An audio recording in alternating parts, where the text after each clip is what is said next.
Hi there, investigators. It's time to uncover the truth behind another case. The case of Wendy Trapaga. Yolanda Cerillo was born in Miami, Florida. She was a 28-year-old single mother who lived a quiet life away from the hustle and bustle of the city. Yolanda had devoted herself to raising her daughter and being a model mother, giving up the party life. After a while, Yolanda was ready to find stability and a new partner. She began a relationship with Michel Escoto, a man known for his good looks and impeccable grooming. Their relationship, which started out innocent and harmonious, gradually developed into love. Yolanda and Michel met at a computer engineering school, although they had opposite personalities. She was calm and practical, while he was a romantic, adventurous, and gregarious person. Despite their differences, they found each other and began a promising relationship. Michel and Yolanda Cerillo seemed like an unlikely couple. However, after a year of living together, they started building a family. Yolanda, who already had a child from a previous relationship, was very happy to see her boyfriend Escoto loving her daughter. Everything seemed fine, but Michel still had one unfulfilled dream. He wanted to build a successful career and start his own business. Yolanda fully supported Michel's dream because she knew that his success would ensure a stable future for her and her daughter. She also hoped that they would get married and start a family. Michel promised Yolanda that he would give them the dream life they both craved when he achieved financial success. When looking at the most lucrative industries in Miami, Michel realized that there was a great demand for cosmetic services. So he decided to delve into this field. With a basic knowledge of hairdressing, he wanted to learn more about business to open his own salon. His goal was to create a space that was welcoming to everyone. Michel found a beauty school near where he lived and enrolled in February 2002. While studying at this school, Michel found himself different because he was one of the few men in the beauty industry, while he was surrounded by young, dynamic women. These women were very interested in Michel because he was charming and easily won their hearts. This made him popular among the female students. However, despite his relationship with Yolanda, Michel could not resist the charms of Wendy Trapaga, a beautiful 21-year-old girl. He began to flirt with her and often behaved inappropriately around her, but he still did not tell Yolanda about these things. Every night, Michel still returned to Yolanda, maintaining the appearance of a normal family life, but the more time he spent with Wendy, the more he felt guilty towards Yolanda. Wendy Trapaga was different from the women Michel had met before. Wendy was sweet, charming, and had the figure of a model. Wendy was born on April 29, 1981, the daughter of Miriam and Ernest. She grew up in a normal and loving family. Wendy had always been loved by her father, Ernest, who had always made sure that Wendy had grown up in an environment filled with love and respect. Ernest had been a cargo pilot, and his job had required him to travel frequently, which had made Wendy always look forward to his return from each trip. Every time he had returned home, Wendy had been extremely happy and had received a gift from him. March 31, 1988, had been an unforgettable day in Wendy's life, when she had been 16 years old. Wendy's father's plane had exploded at an altitude of 150 feet above the ground and had crashed into a barren land near the runway. This tragedy had taken the lives of all passengers on board. The deep sadness that Wendy had experienced that day had followed her throughout her life. Ernest had been 61 years old when he had passed away, leaving Wendy's mother, Miriam, deeply saddened. After becoming a widow, Miriam had devoted herself to supporting her family and had secured a position as a school administrative assistant. She had worked hard to be able to supervise extracurricular programs at an elementary school in Miami-Dade County. Eventually, Miriam had found love again and had married Juan Bonnets. Wendy had had half-siblings who had warmly accepted her, providing her with the much-needed affection she had been missing since her father's death. During her teenage years, Wendy had developed a strong passion for aesthetics and high fashion. She had possessed a captivating beauty with deep brown eyes, long hair, and a radiant smile, attracting everyone's attention. Despite this, Wendy had remained humble and kind, making those around her admire her even more. After completing her studies, Wendy had gotten married, but unfortunately, this marriage had soon fallen apart. This had motivated her to pursue her passion and learn from her relatives who had run beauty salons. So she had enrolled in Label Beauty Academy in Miami. There, Wendy had met Michel Escoto, a man who could make her smile. Michel's charm and compliments had captivated her. Michel had introduced himself as an executive in the web design industry with a degree in technology. Perhaps the loss of her father at an early age had made Wendy more sympathetic to older men, considering them safe. However, Michel had not revealed to Wendy that he had a girlfriend, Yolanda. Instead, he had spent more time with Wendy. The feelings between Wendy and Michel had grown deeper and deeper, and they had spent more time together. While Yolanda had thought that Michel was focused on his career, the relationship between Wendy and Michel had naturally turned from emotional to physical.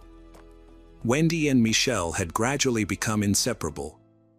However, Yolanda had felt confused by the changes in her relationship with Michel, even though they had been together for more than 2 years.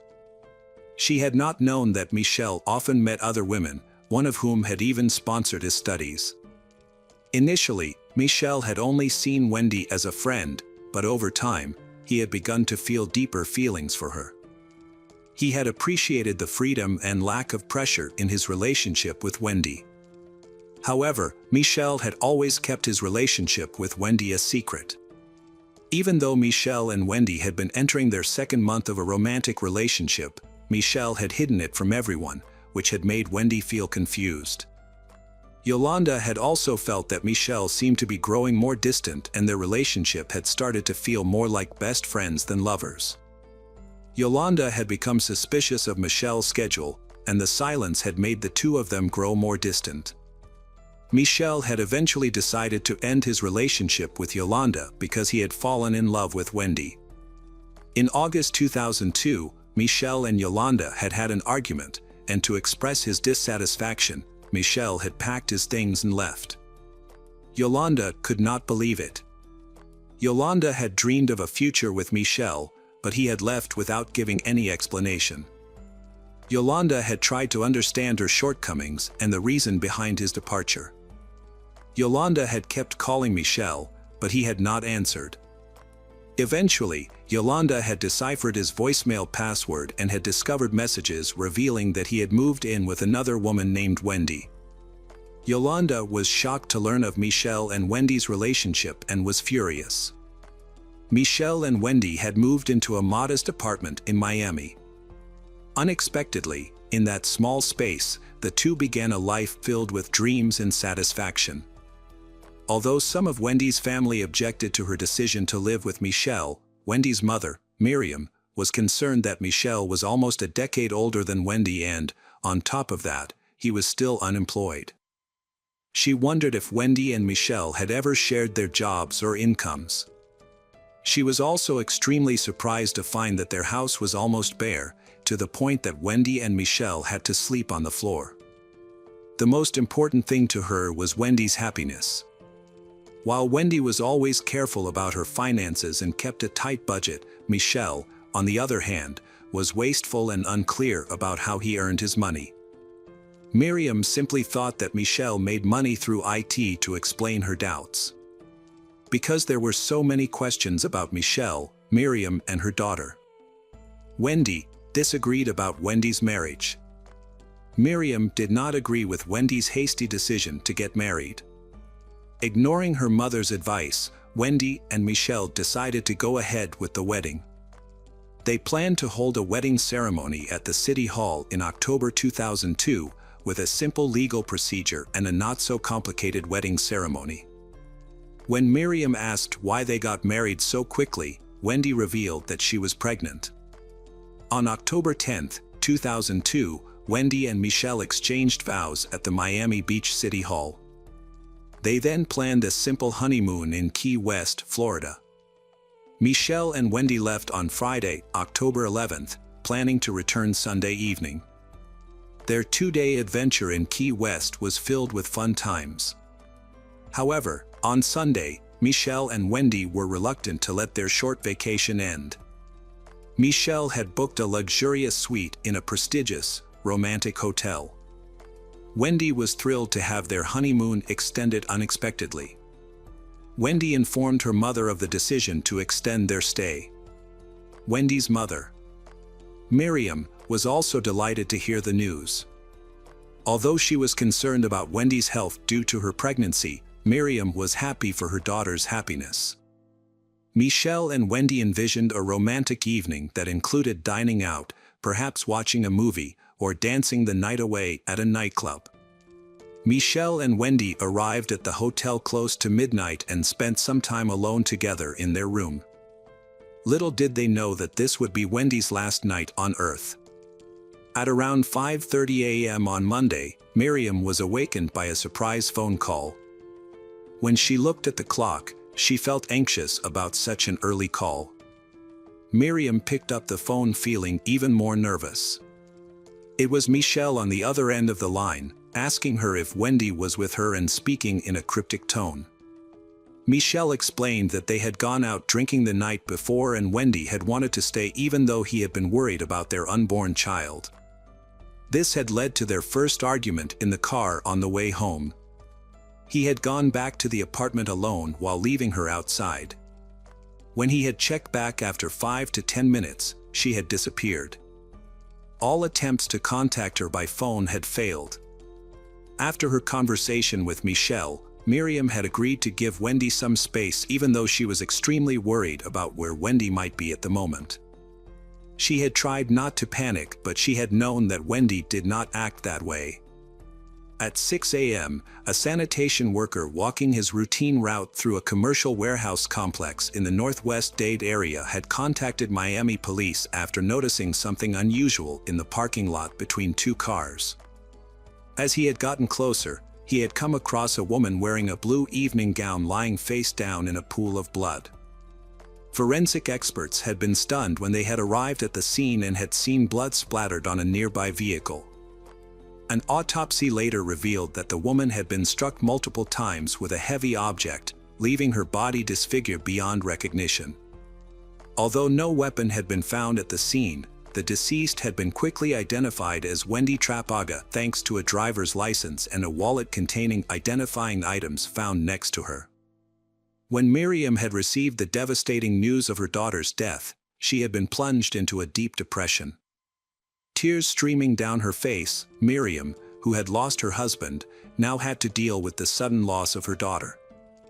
As the detectives had worked to determine the cause of Wendy's death, Miriam had received a call from Wendy's husband, Michel, asking for any updates on Wendy. Miriam had been speechless and had struggled to convey to Michel that Wendy was no longer alive. A detective had intervened, taking over the call to inform Michel that they would be visiting his home to discuss the matter in detail. Michel had been completely stunned and unable to speak. The police had taken Michel to the police station to gather more information. During a 14-hour interrogation, Michel had recounted the events of the evening leading up to Wendy's tragic death. As they had left the hotel and driven home around 3 a.m., Michel and Wendy had gotten into an argument over drinking. During the argument, Wendy had unexpectedly admitted to Michel that she was not pregnant, which had added to the tension of the argument.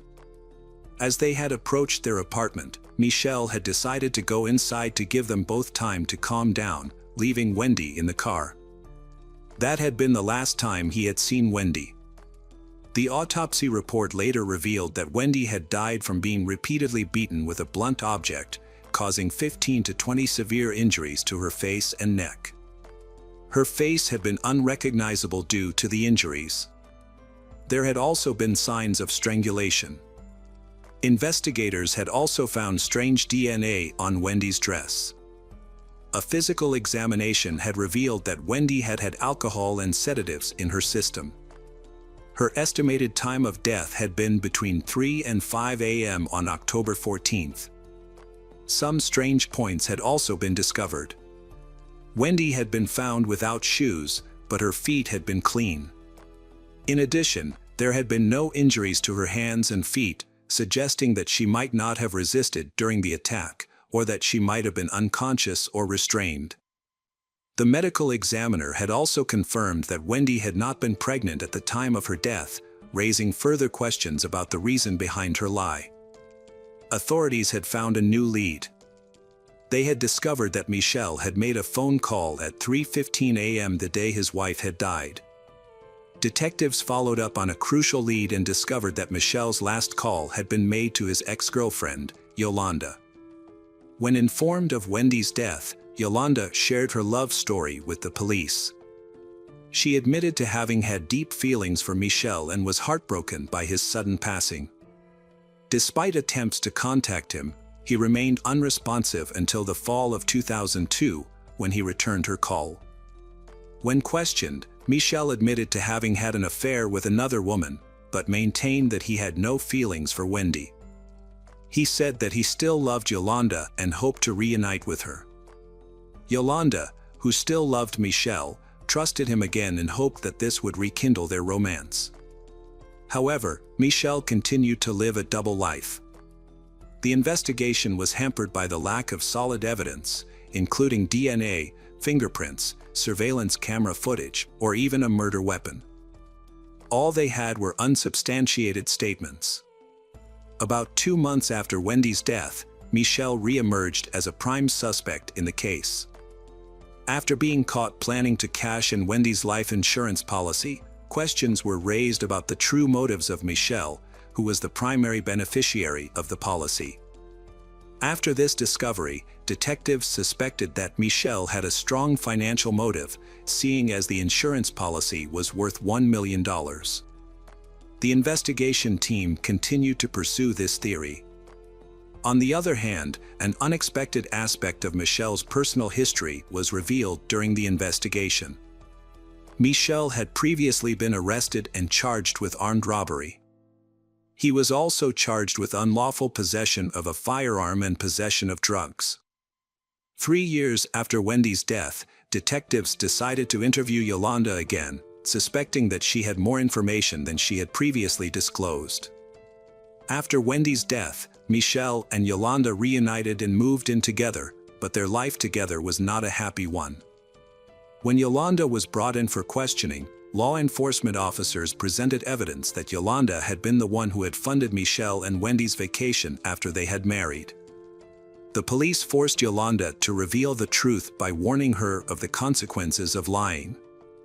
Yolanda gradually opened up to the police. According to her testimony, when Yolanda and Michel resumed their relationship in the fall, Michel told her that he had to marry Wendy because Wendy was pregnant. However, in reality, Michel was indifferent to Wendy and planned to get rid of her to get the $1 million insurance money. Michel and Yolanda's ultimate plan was to kill Wendy and take her huge insurance money. Yolanda was blinded by her love for Michel and decided to go along with Michel's plan. The only thing she cared about was that Michel would reunite with her. According to the following testimony, after failing to get rid of Wendy during the holiday, Michel decided to take drastic action. Michel had laced Wendy's drink with a sedative in their hotel room. When Wendy began to fall asleep, Michel took her outside and put her in the car. In the middle of the night, Michel went to Yolanda's house and asked her to let him use her car. Michel then went to a parking lot far from the residential area in northwest Dade and asked Yolanda to stay in the car for a while. Yolanda then witnessed Michel returning to her car with blood on his hands and a crowbar. They continued to Biscayne Bay, where Michel removed the murder weapon and washed away the evidence of the crime. Yolanda then drove Michel back to the residence she shared with Wendy, where Michel disposed of his bloody clothes. However, Yolanda's testimony may have been unreliable. Yolanda may have been more directly involved in the murder of Michel's wife. If Michel had not used the crowbar to kill his wife, it was possible that Yolanda herself was responsible for the brutality and disfigurement of Wendy's body. Unfortunately, the truth of this case may have remained unknown due to Yolanda's immunity agreement that protected her from arrest or prosecution. This was used by Michel's attorney to place the blame entirely on Yolanda in order to protect his client.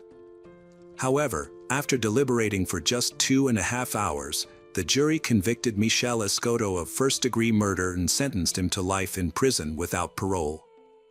While Wendy's family finally felt that justice had been served after years of waiting, they were not entirely satisfied that Yolanda Cerillo would continue to walk free. Hello again, true crime fans.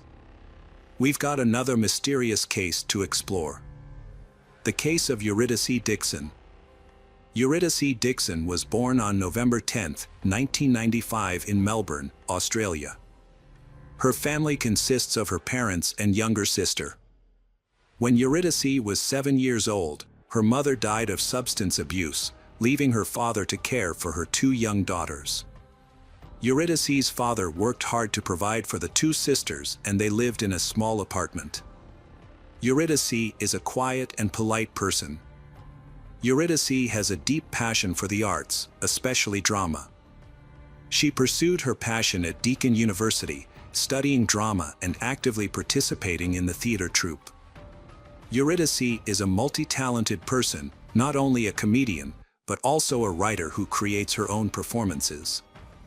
In 2018, when Eurydice was only 22 years old, she stepped on stage at the Melbourne International Comedy Festival. Her stand-up routine, At Home, I Feel Like a Tourist, was a huge hit, much to the delight of the audience. Eurydice was known to her friends as quiet and introverted, but also extremely intelligent for her age. Both her friends and the audience agreed that she had a natural talent for comedy. To hone her skills, Eurydice performed for free at local bars, using these opportunities to gain experience, gain fans. On Tuesday, June 12, 2018, Eurydice performed at a local bar just 3 miles from her home. That night, as usual, she humorously addressed gender equality and her concerns through her performance. After the performance, Eurydice met her boyfriend, Tony Magnuson, who was sitting in the audience. They spent time together at the bar, drank a can of soda together, and stopped at a nearby supermarket to buy groceries. At around 10:40 p.m., Tony got on the tram to go home. Eurydice walked home alone, blowing Tony a kiss and waving goodbye. Eurydice's walk home was about 3 miles long, taking her through streets, a park, and 3 soccer fields. It usually took her about an hour to get home. And Eurydice, having walked this route at night many times before, she felt safe because the streets were well lit. However, as Eurydice entered Princess Park, darkness enveloped her. To shorten the distance, she put on shoes and socks and walked barefoot on the grass. She crossed the park and the soccer field, just a short distance from her house. At 12:02 a.m., Eurydice texted her boyfriend Tony on Facebook, "I'm almost home. Where are you?" At approximately 2:50 a.m. on June 13th, a passerby found Eurydice unconscious on the soccer field at Princess Park. Although the passerby attempted CPR after calling an ambulance and the police, it was unfortunately too late. Eurydice had been strangled and had passed away. Fortunately, the area around Princess Park had several surveillance cameras that had recorded Eurydice walking alone through the park earlier. In the video, a young man can be seen about 100 feet away from her.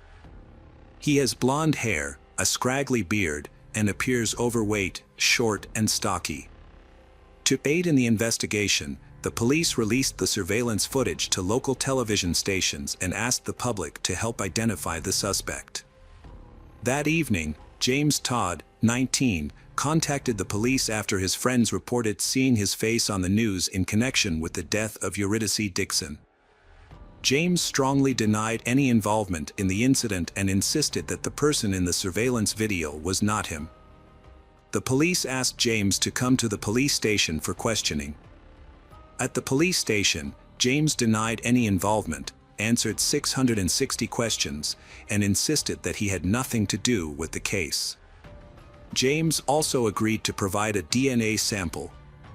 A memorial was set up for the victim, Eurydice Dixon, where her body was found. People brought flowers to pay their respects, and a large crowd gathered to pay their respects. 5 days after her death, a vigil was held at the football stadium in memory of Eurydice. However, the night before the vigil, someone painted a giant 75-foot-long male genitalia on the lawn. Firefighters and city workers found it impossible to remove the paint and were forced to dig up and replace entire sections of the lawn, costing $20,000. The person responsible for the vandalism was identified as Andrew Null, a 29-year-old men's rights activist and Scientologist. Andrew admitted that his motive was to incite anger among feminists. During a subsequent interview, police told James that DNA evidence from the crime scene was being analyzed. James' demeanor changed. He looked down and stated that no further testing was necessary. James Todd confessed that he had been at Princess Park on the night of the tragedy, taking full responsibility for the murder and assault of Eurydice Dixon that led to her tragic death. In November 2018, James Todd gave a detailed account of his actions on June 12. He began with university classes in Broadmeadows, a suburb of Melbourne, which ended at 3 p.m. He then met 3 friends at the train station. They bought alcohol and supplies and took the train to Melbourne. The group spent time in Batman Park, sharing a bottle of alcohol until it was gone. Around 8 p.m., James purchased more cider and cannabis from people in the area. After one friend left, James and the other 2 friends returned to the train station, bought another bottle of alcohol and Coca-Cola, and took the train back to Broadmeadows. They got off at different stations, with James being the first to get off the train at Newmarket Station around 9 p.m. James Todd left Newmarket Station at 9:30 and walked down the street. At 10:43, he saw Eurydice outside a supermarket with her boyfriend Tony. After stopping at McDonald's, James returned to the same spot and saw Eurydice. She blew a kiss goodbye to her boyfriend, then started walking home. James felt attracted to Eurydice, even though he did not know her. James decided to follow her, staying about 150 feet away for an hour, walking about 3 miles across the city. Whenever Eurydice slowed down, James would stop to smoke. A surveillance camera recorded them passing the University of Melbourne. About 45 minutes after James began following her. As she neared her home, Eurydice texted her boyfriend Tony to let him know she was coming home. She was walking through Prince's Park at this time. At around midnight, Eurydice, after sending a text message to her boyfriend, was walking home across the 3rd soccer field when Eurydice was attacked from behind by James Todd. He grabbed her hair and skirt, pushed her to the ground, and then sat on her chest, grabbing her by the neck. In self-defense, Eurydice fought back by scratching James' face, neck, and shoulders. However, she was still unable to escape from James. After satisfying his desires, James strangled Eurydice until she died. According to his statement to the police, James said he thought Eurydice was drunk when he first saw her. He wanted to talk to Eurydice. However, Eurydice's autopsy showed no alcohol or illegal substances in her body. Medical examiners determined that Eurydice's cause of death was strangulation, accompanied by blunt force trauma to the head and other parts of the body. After committing the crime, James took Eurydice's phone and left the park. James found a temporary shelter and slept until 4 a.m. When he woke up, James checked the injuries on his body and face by taking a selfie with his phone. Then, James took a shower. He took off the T-shirt with the skull and special words, and left it there. Then, James returned to the area near Princess Park, where the police were investigating the case. James observed from a distance, not entering the park area. Then, James went home, buying coffee and cake on the way. At 7 a.m., James arrived home and started searching for information about Princess Park on the internet. Later, a friend of James said that James appeared on a TV show in a news report about the girl's murder. James decided to contact the police station after receiving a call from his friend. James' girlfriend, a 4-year relationship, recalls that during intimate moments, James tended to be rough with her. However, when she took a closer look at James' internet search history, she discovered that James was searching for violent and extreme content. James Todd, 19, is a working and studying student who aspires to build a career in the restaurant industry. He lives with his parents and often stays up late to watch adult videos. In particular, movies with tragic endings for female characters make him want to recreate them in real life.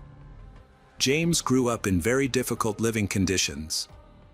James' family consisted of 5 members, his parents and 3 sons, with James being the middle child.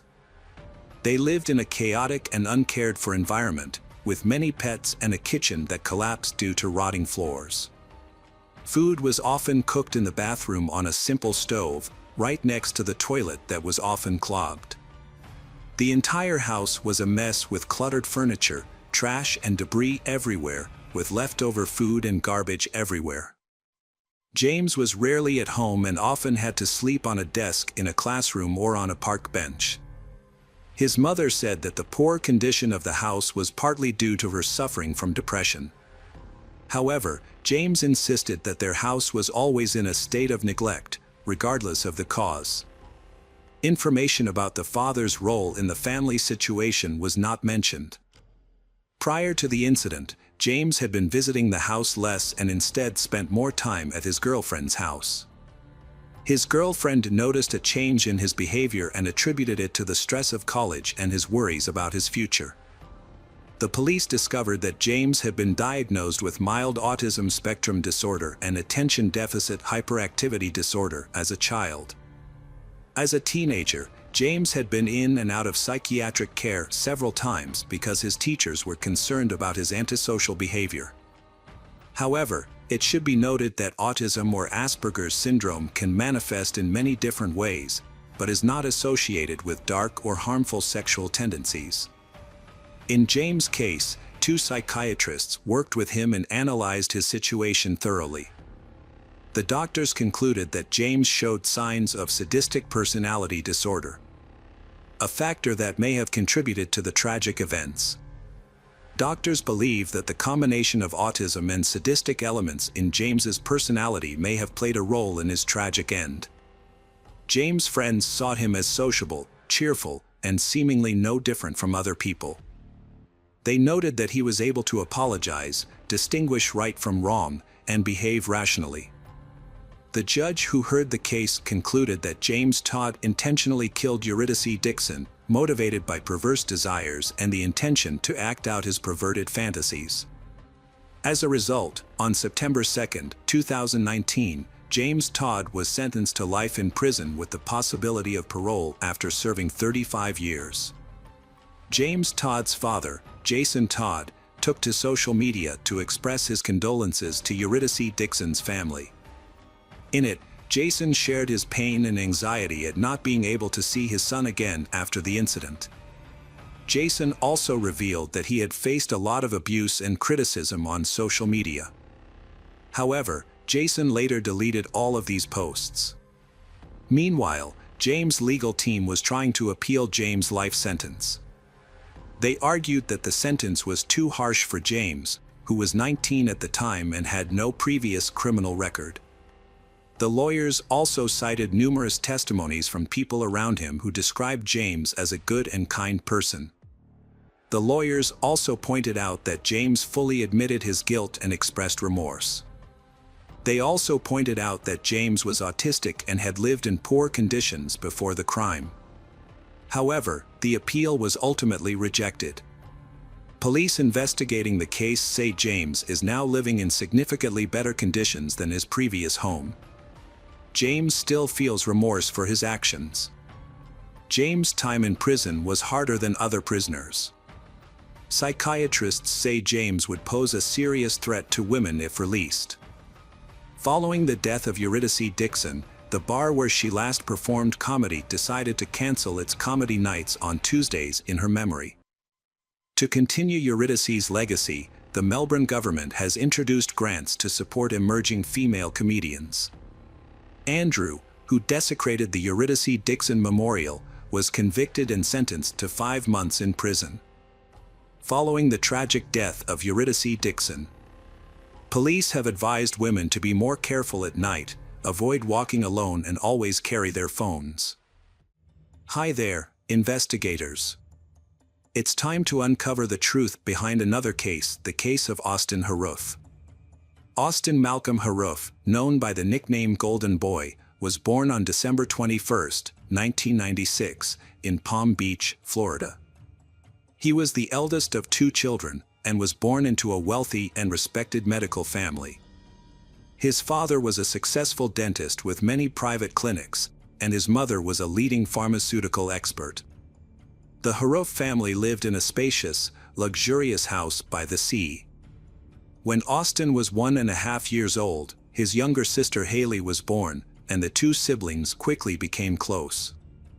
Austin's parents ensured that he and his younger sister received a good education and encouraged personal growth and creative pursuits. Austin excelled at school and had many interests outside of studying. He was passionate about playing guitar, wrestling, football, and acting in an amateur theater group. He saw himself as a creative and ambitious person. Along with his parents and sister, Austin traveled extensively, discovering new places during their vacations.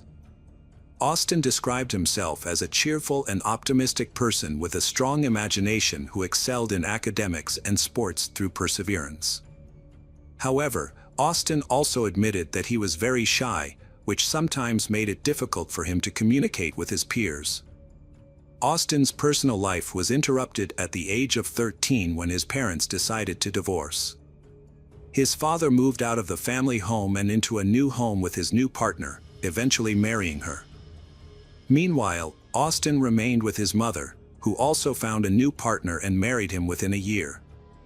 Despite facing the emotional challenges of his parents' divorce, Austin continued to excel academically and athletically. Austin always dreamed of becoming a doctor, like his parents, to help others. He was a high-achieving student and was admired by many of his friends. Austin's physical transformation during his youth was remarkable.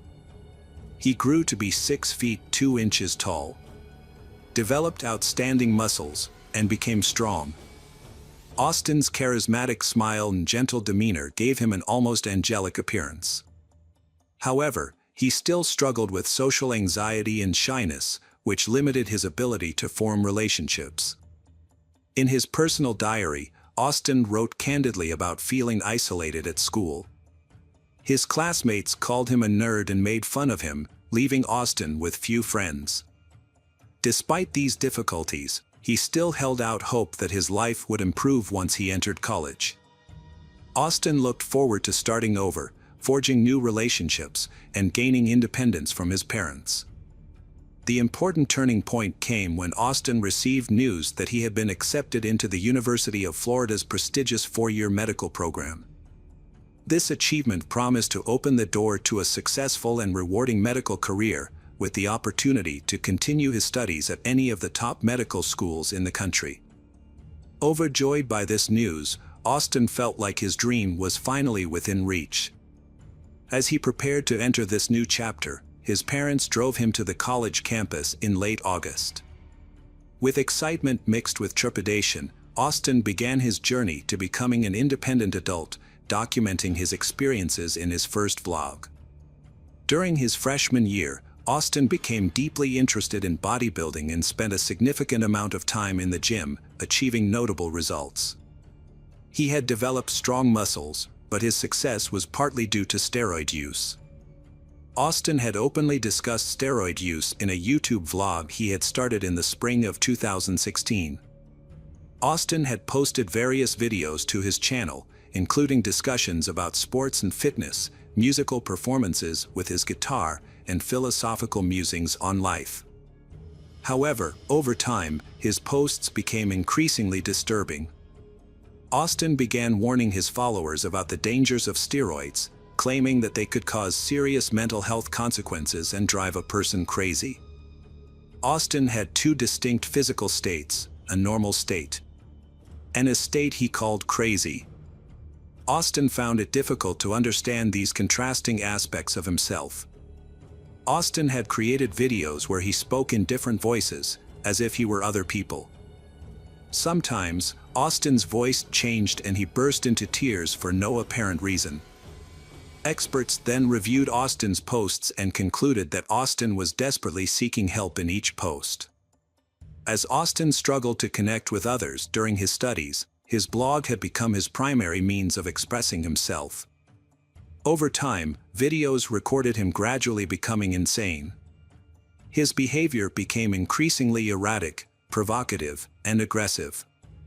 Some subscribers suspected he was using banned substances while recording, and they asked him about it in the comment section. Austin denied this, saying it was unhealthy and that he would never use banned substances. However, his behavior showed otherwise. One subscriber even speculated that Austin might have dissociative identity disorder.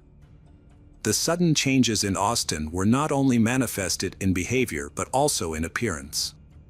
When he returned home for summer vacation, his mother and sister were shocked by the changes they witnessed.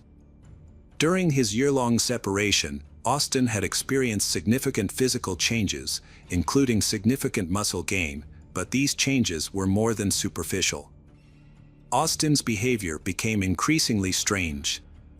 He would say nonsense and claim he didn't need sleep. At first, his family did not take this seriously, but as night fell, they realized he was serious. Austin declared that he would guard the house and protect his family from unknown threats, and he kept his promise, wandering the hallways until morning. Every hour, he loudly checked on his mother and sister, reassuring them that they could sleep peacefully because he was guarding them. The next morning, his mother made him talk seriously and asked him if he had used drugs. Austin admitted that he had tried many different stimulants over the past year and described their effects on him. He even used a powerful synthetic drug that caused hallucinations, rage, and could be fatal if overdosed. However, he promised his mother that he had stopped using and was no longer in danger. Despite her concerns, Austin's mother did not seek help from professionals. As a pharmacist, she thought she could help her son herself. She gave him sedatives and sleeping pills to help him relax and sleep after a long, restless night. However, Austin only slept for a few hours before resuming his vigil, informing his family every hour that everything was quiet and under control. Over several weeks, Austin's behavior continued to deteriorate, but his mother refused to seek professional help from psychiatrists and did not even inform his father about the situation. On the morning of August 13th, Austin unexpectedly visited an old classmate who lived nearby. The classmate was stunned because they hadn't seen each other in over a year and Austin hadn't contacted her. When she asked why he came, Austin explained that he had forgotten the year of his birth and was looking for answers. The confused classmate replied that it was 1996, after which Austin abruptly turned around and left without saying anything. Austin's behavior scared and puzzled the girl, so she immediately called Austin's mother and told her everything, asking if the boy might be using drugs. This prompted the woman to call her ex-husband, who was working in another state, and express her concern that something was seriously wrong with their son. Austin's father flew to Florida the next day and, after speaking with his son, suggested he voluntarily check into a clinic for a medical examination, which Austin firmly refused. Austin's father then had a heartfelt conversation with his ex-wife, and together they decided to send Austin for a mandatory examination and subsequent treatment at a drug rehabilitation or psychiatric facility. However, they couldn't do it in time. A troubling revelation followed. The next day, Austin's friends invited him to join them at the beach because of the hot and sunny weather. His mother insisted that Haley accompany him to keep an eye on her brother. Austin was excited about the outing but dressed as if he were going to the mountains instead of the beach. He wore a thick athletic hoodie, long pants, boots, and ski goggles. When his friends saw him, they were silent at first, then burst into laughter. They teased him about his outfit and asked if he was okay. Austin became angry and shouted that if they thought he was crazy, he would prove it by threatening their lives. Austin's friend didn't take him seriously but stepped back just in case. Haley noticed Austin was on the edge of a breakdown and decided to talk to him to calm him down. In a private conversation, Austin confided to Harley that he believed he was half wild animal, immortal, and had superhuman strength. This frightened her, but she stayed calm to avoid provoking him. At the beach, Austin behaved normally. He joked, laughed, played volleyball, and had fun with his friends. As evening came, they all said goodbye and went their separate ways. Austin and Haley walked to a small restaurant near the coast to meet their father and his current wife.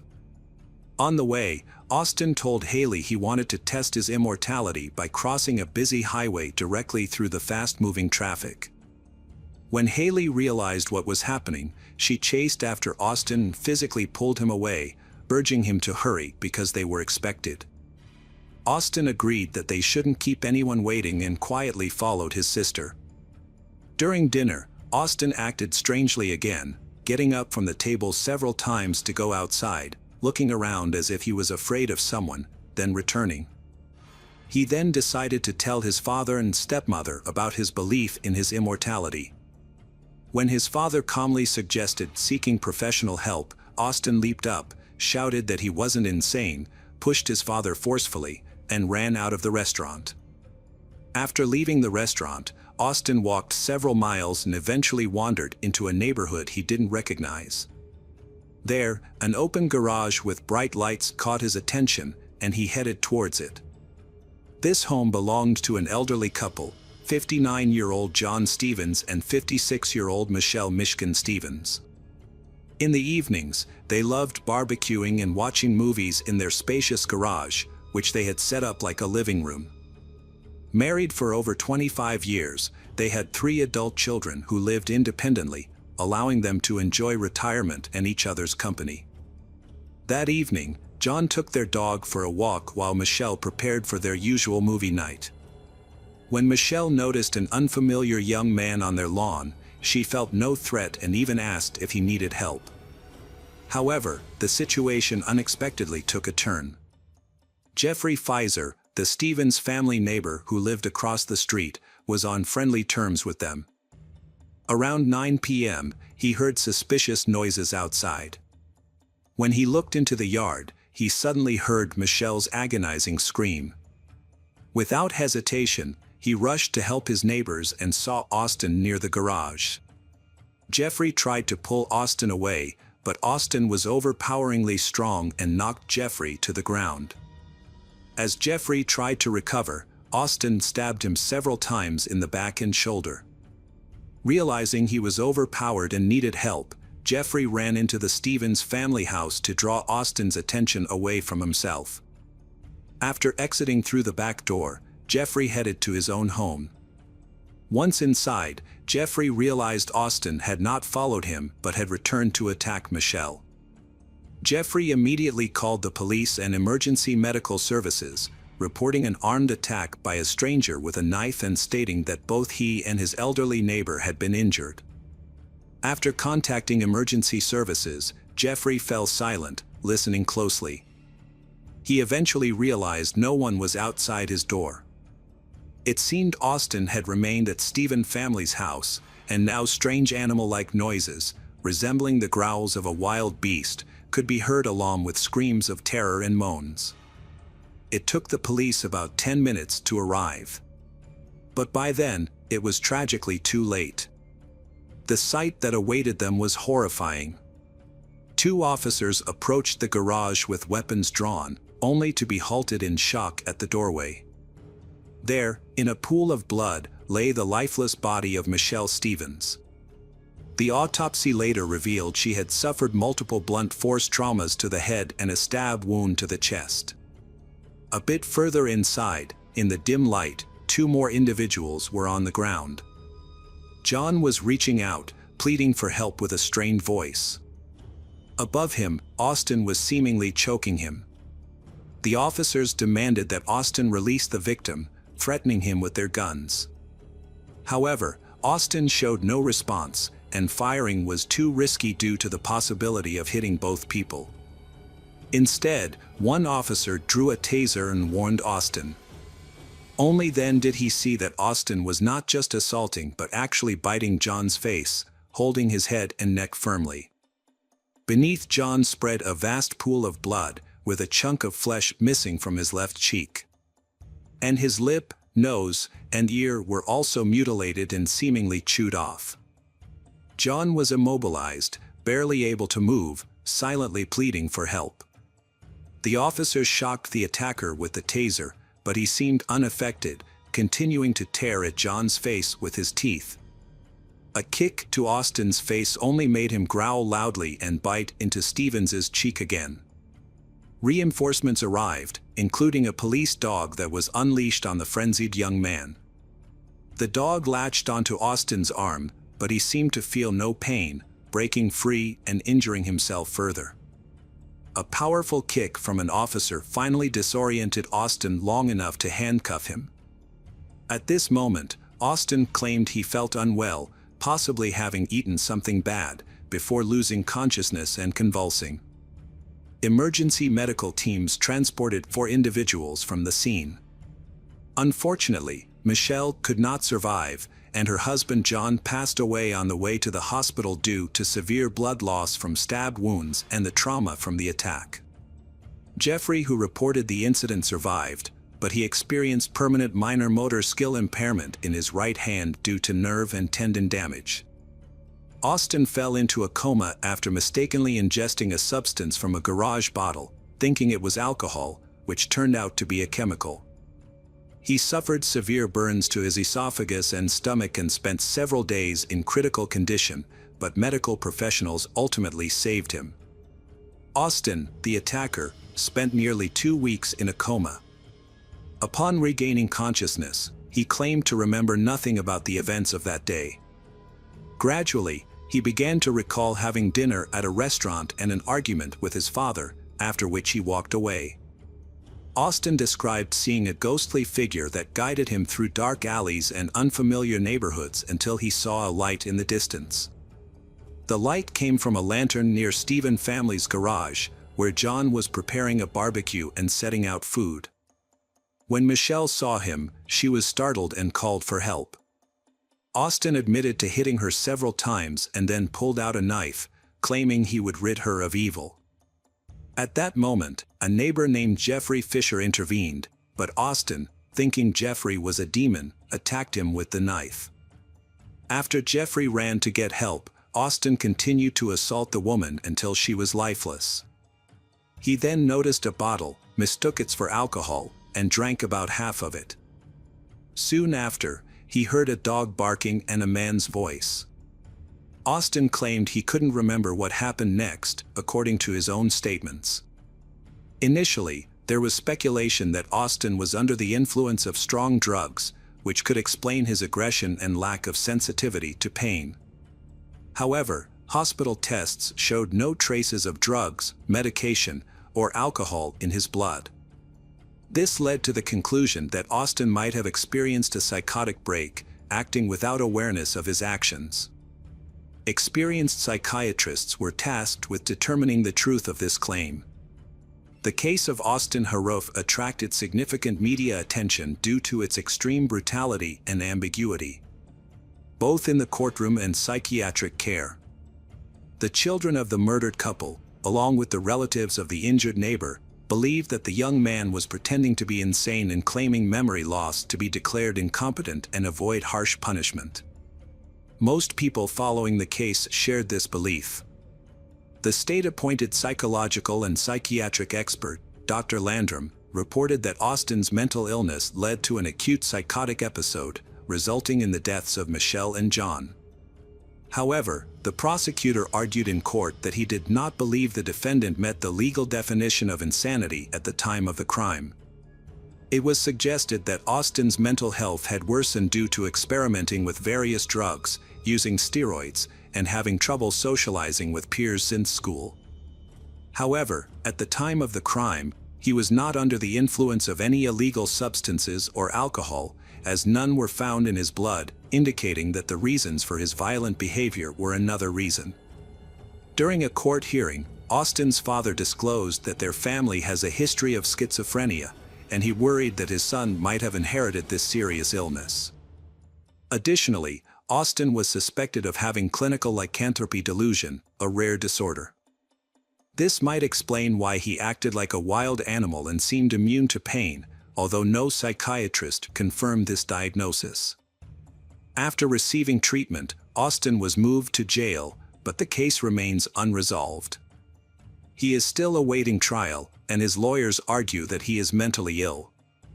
Meanwhile, the relatives of John and Michel and Jeffrey have expressed hopes in interviews that Austin will be deemed competent and sentenced to death for his terrible actions. Hello again, true crime fans. We've got another mysterious case to explore, the case of Tara Baker. Tara Baker was born on January 20, 1977, in East Point, Georgia. Her parents divorced when she was young, and her mother later remarried. She is the eldest of 4 siblings. From an early age, she showed a strong interest in the legal system, with the desire to pursue a career as a lawyer or judge. She would often engage in mock trials with her stuffed animals, create contracts with her relatives, and even write letters to politicians, including the President of the United States, to express her opinions.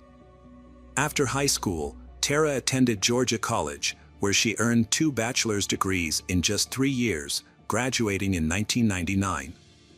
She then enrolled at the University of Georgia, one of the top law schools in the country, located in Athens, a small town close to her parents' home. To avoid dorm life, Tara rented a house with 2 other university students, one of whom she knew from college. Tara worked at a prestigious law firm in downtown Athens, covering her expenses and gaining valuable experience in her future profession. In January 2001, Tara spent a lot of time studying at the university library. On the evening of January 18th, she went to the library to study with a friend.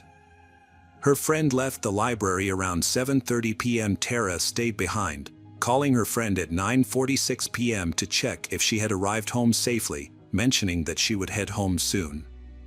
The next day, around 6 p.m., Tara's mother, Virginia Baker, received a phone call from a woman who identified herself as a detective. The detective tells Virginia that they need her daughter Tara's fingerprints for their current investigation. Believing it was a prank, Virginia hung up, but her curiosity got the better of her. She decided to call the Athens police station to verify the call. Police said the caller was actually a forensic detective, and they further informed her that there had been a fire at Tara's home. The detective explained that they were trying to locate Tara, but so far, they had only found one of Tara's roommates, who had been out at the time of the fire. The other roommate was also missing, and investigators suspected that the unidentified body they found might be one of them. Virginia was desperate for information and asked the detective to describe the room where the body was found. The detective's response sent a chill down Tara's spine. The room was filled with Tara antique items, which she had spent years collecting. Virginia and her family immediately drove to Athens to see what was happening to their daughter, hoping that it was just a misunderstanding and that Tara was safe. Upon arriving at the police station, they were forced to wait for several hours without receiving any updates. Eventually, a detective emerged and delivered the devastating news. The body found in the house was indeed Tara's, and her death was a result of murder, not the fire. However, the detective was exhausted and declined to answer any questions. Before departing, he shared one crucial detail: Tara had inadvertently left behind a clue. Fragments of the perpetrator's skin were found under her fingernails, which could potentially aid in identifying the killer. Tara's family was shocked, confused, and hopeless by the news.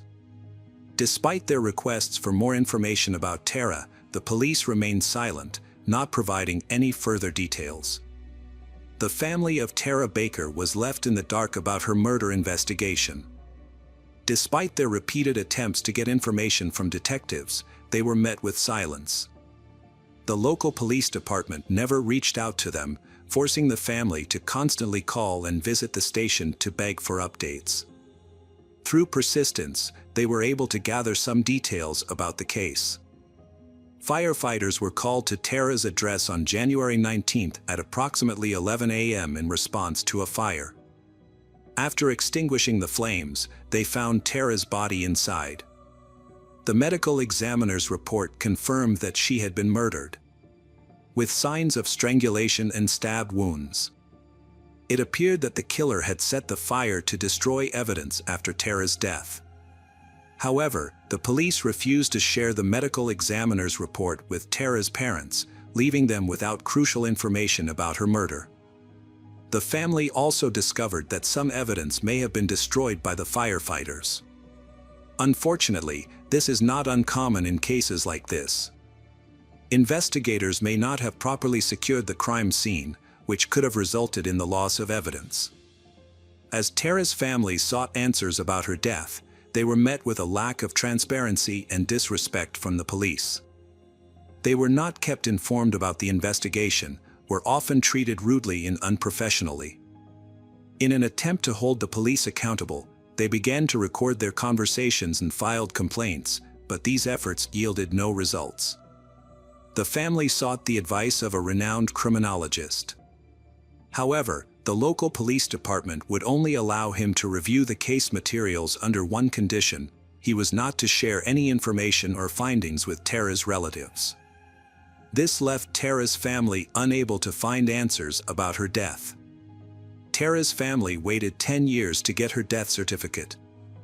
After writing to the state governor, they finally received it, but it didn't give them the answers they were looking for. Instead of explaining what caused her death, the certificate simply stated that she died from multiple injuries, without providing any further details. Despite the police continued their investigation, but their actions raised several questions. When Tara's body was discovered, firefighters immediately called the police, recognizing that a murder had taken place. But the crime scene was seriously destroyed due to extensive damage from the fire and water used to extinguish it. Furthermore, the family later discovered that some surviving items at the crime scene were not examined for fingerprints. Tara's laptop was found missing from her room, but other valuables were intact. Since there was no evidence of forced entry, investigators suspected that Tara was familiar with her killer and had voluntarily allowed them into her room. Although the crime scene was heavily damaged due to the fire, investigators established that Tara's two roommates were away from town at the time, leaving Tara home alone. Because it was difficult to determine the exact time of death, medical experts narrowed the window down to a time frame of 10 p.m., when Tara left the library, to 11 a.m., when neighbors called the fire department. The likelihood of the crime occurring during the early morning hours, given the speed at which the fire spread. The police investigation uncovered two significant leads. One involved a witness who reported seeing a middle-aged white man running down the street on the morning of the murder, wearing only a t-shirt and jeans despite the winter weather. Additionally, the police discovered a suspicious phone call made to Tara's university a few days before her death. A heavily intoxicated man had called the university's student information line. The man managed to correctly provide Tara Baker's name and request her phone number. Although the phone call was highly suspicious, the police were unable to identify the caller. Meanwhile, Tara's boyfriend became an immediate person of interest in the investigation. He provided an alibi, which was verified by the police, but they continued to view him with suspicion. Police have repeatedly questioned him and asked him to provide additional biological samples, answer additional questions, or undergo a lie detector test. Tara's boyfriend was asked to identify her body after the fire. He had traveled from another city to Athens as soon as he heard the news. Although Tara's parents were already in town, the police requested that the boyfriend she's make the identification. However, he was not allowed to enter the house. Instead, a police officer took a photograph of the body and showed it to him on a camera screen. The boyfriend was shocked and unsure if the body was Tara's. To confirm, he asked to see a pair of earrings he had given her. The officer retrieved the earrings from the body Tara's and showed them to him. After seeing the earrings, the boyfriend confirmed that the body was indeed Tara's. The police then shifted their focus to a male student who had a reputation for being troublesome. Several female students reported that he had repeatedly asked them out on dates, despite being told no, and made them feel uncomfortable with his behavior. The student had also asked Tara out multiple times, despite knowing she had a boyfriend. Detectives investigated the student but found no evidence linking him to the crime. They even asked Tara's friends to monitor the boy's activities, but this did not bring any new progress. Detectives began to focus on another suspect, a guy who was Tara's co-worker. When they interviewed his co-workers, they discovered that his behavior in the days leading up to the murders was very strange. Specifically, he had stopped socializing with a group of close co-workers.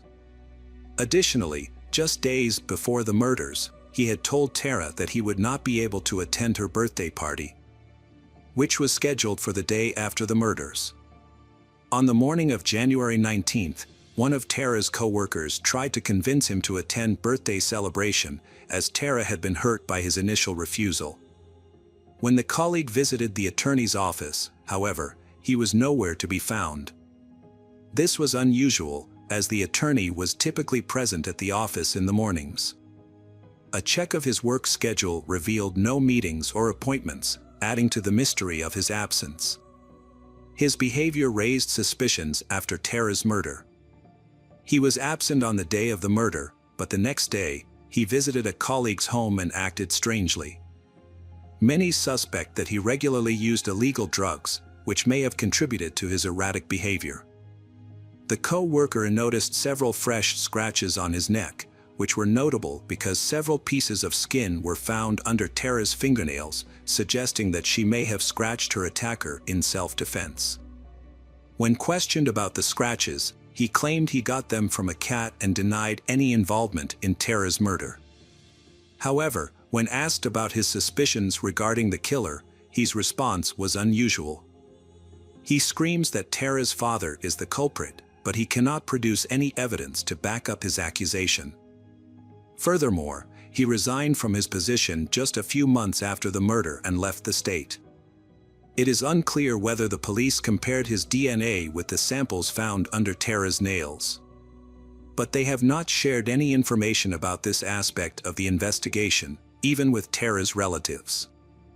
The police discovered that he was married, but still secretly dated two female colleagues. This revelation could explain his unusual behavior and unexplained absences from work.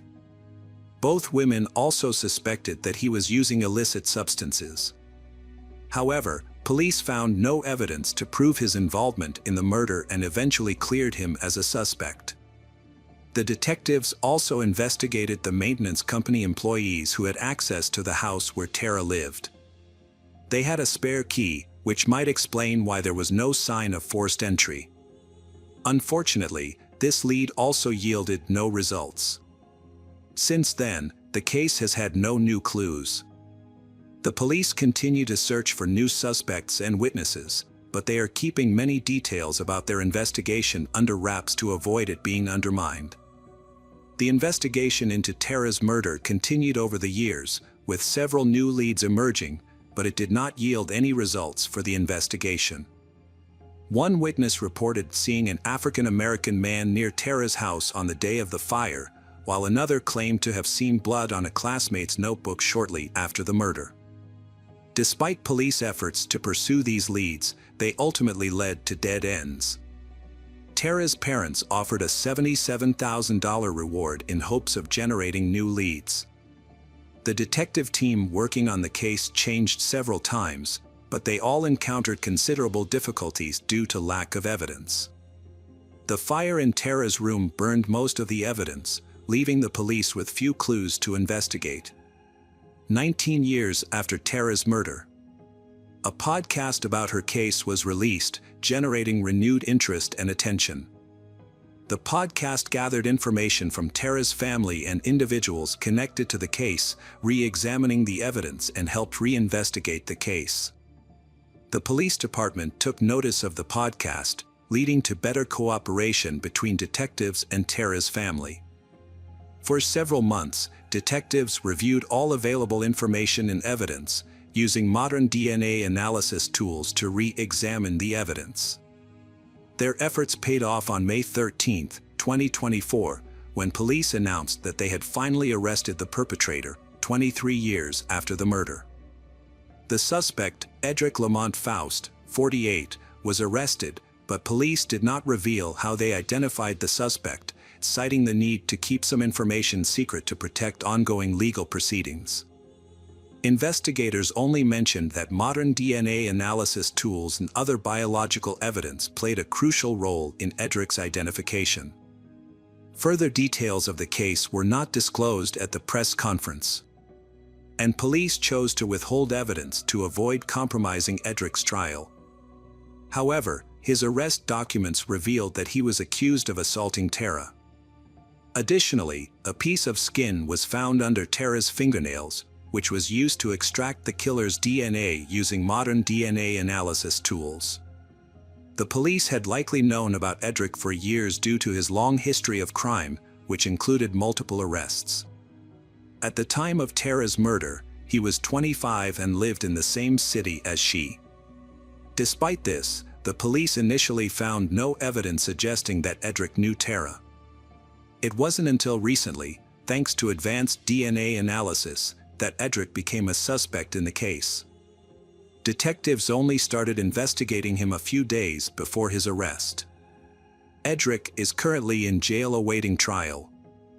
The police are confident that they have found the right person, as they obtained irrefutable DNA evidence. As a result, Edric was denied bail, and Tara's case is now considered closed.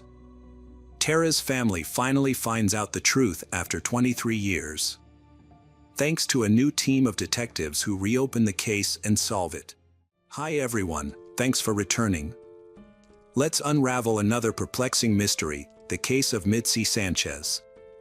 Mitzi Sanchez was born on August 10, 1992, in Vallejo, California. She grew up in a large, with 2 brothers and a sister. As a child, Mitzi was cheerful and bright, enjoying time outdoors with friends and playing with her siblings. From a young age, she demonstrated independence, often walking to elementary school with her brother without adult supervision, as the school was nearby. On August 10, 2000, Mitzi's 8th birthday, she was excited about the celebration party her family had planned. However, when she asked her mom if she could skip school, the request was denied. Upset, Mitzi left her home with her brother at around 7:30 a.m. The plan was for her to wait for her brother after classes, and they would walk home together. But when her brother went outside the school, he couldn't find Mitzi. Assuming she had already left without him, he headed home alone. However, when he arrived home, Mitzi had disappeared without a trace. Mitzi's older sister grew concerned when she realized Mitzi was missing, especially since her birthday party was supposed to take place that day. As her absence seemed unusual, the sister called their mother around 4 p.m. to report the situation. The mother immediately contacted Mitzi's school and confirmed that Mitzi had attended all her classes that day. However, when the mother reached out to family members and Mitzi's friends, no one had seen her after school. Mitzi's family became worried and started looking for her. Family, friends, and neighbors mounted a massive search operation. Some walked the streets, while others went door to door along the route from her home to school, asking locals if they had seen her. They also distributed flyers with information about Mitzi. Despite their extensive efforts, they were unable to find her, leading Mitzi's parents to call 911 for assistance. The police quickly joined the search and local media started covering the case. The news of Mitzi's disappearance spread quickly, not just in local news outlets but also across the state. Mitzi's family has given several interviews to raise awareness of her disappearance. Her mother desperately pleaded with them to return her daughter safely. The police received a lot of information, but none of it was useful. 24 hours after Mitzi went missing, the investigation had new clues.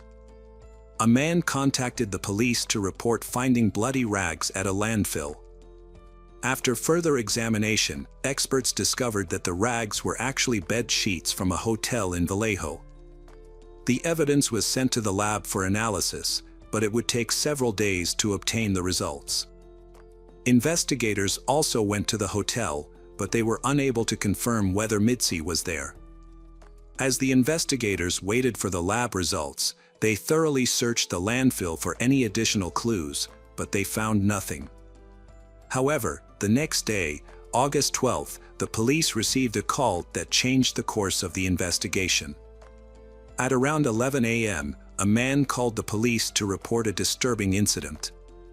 While driving through an industrial area in Santa Clara, he saw a little girl running towards his van, screaming that someone was chasing her. The girl quickly got into the van, and the driver saw a man running in their direction. A young girl escaped from her kidnapper and sought help from a van driver. As soon as she got into the truck, the kidnapper quickly fled the scene.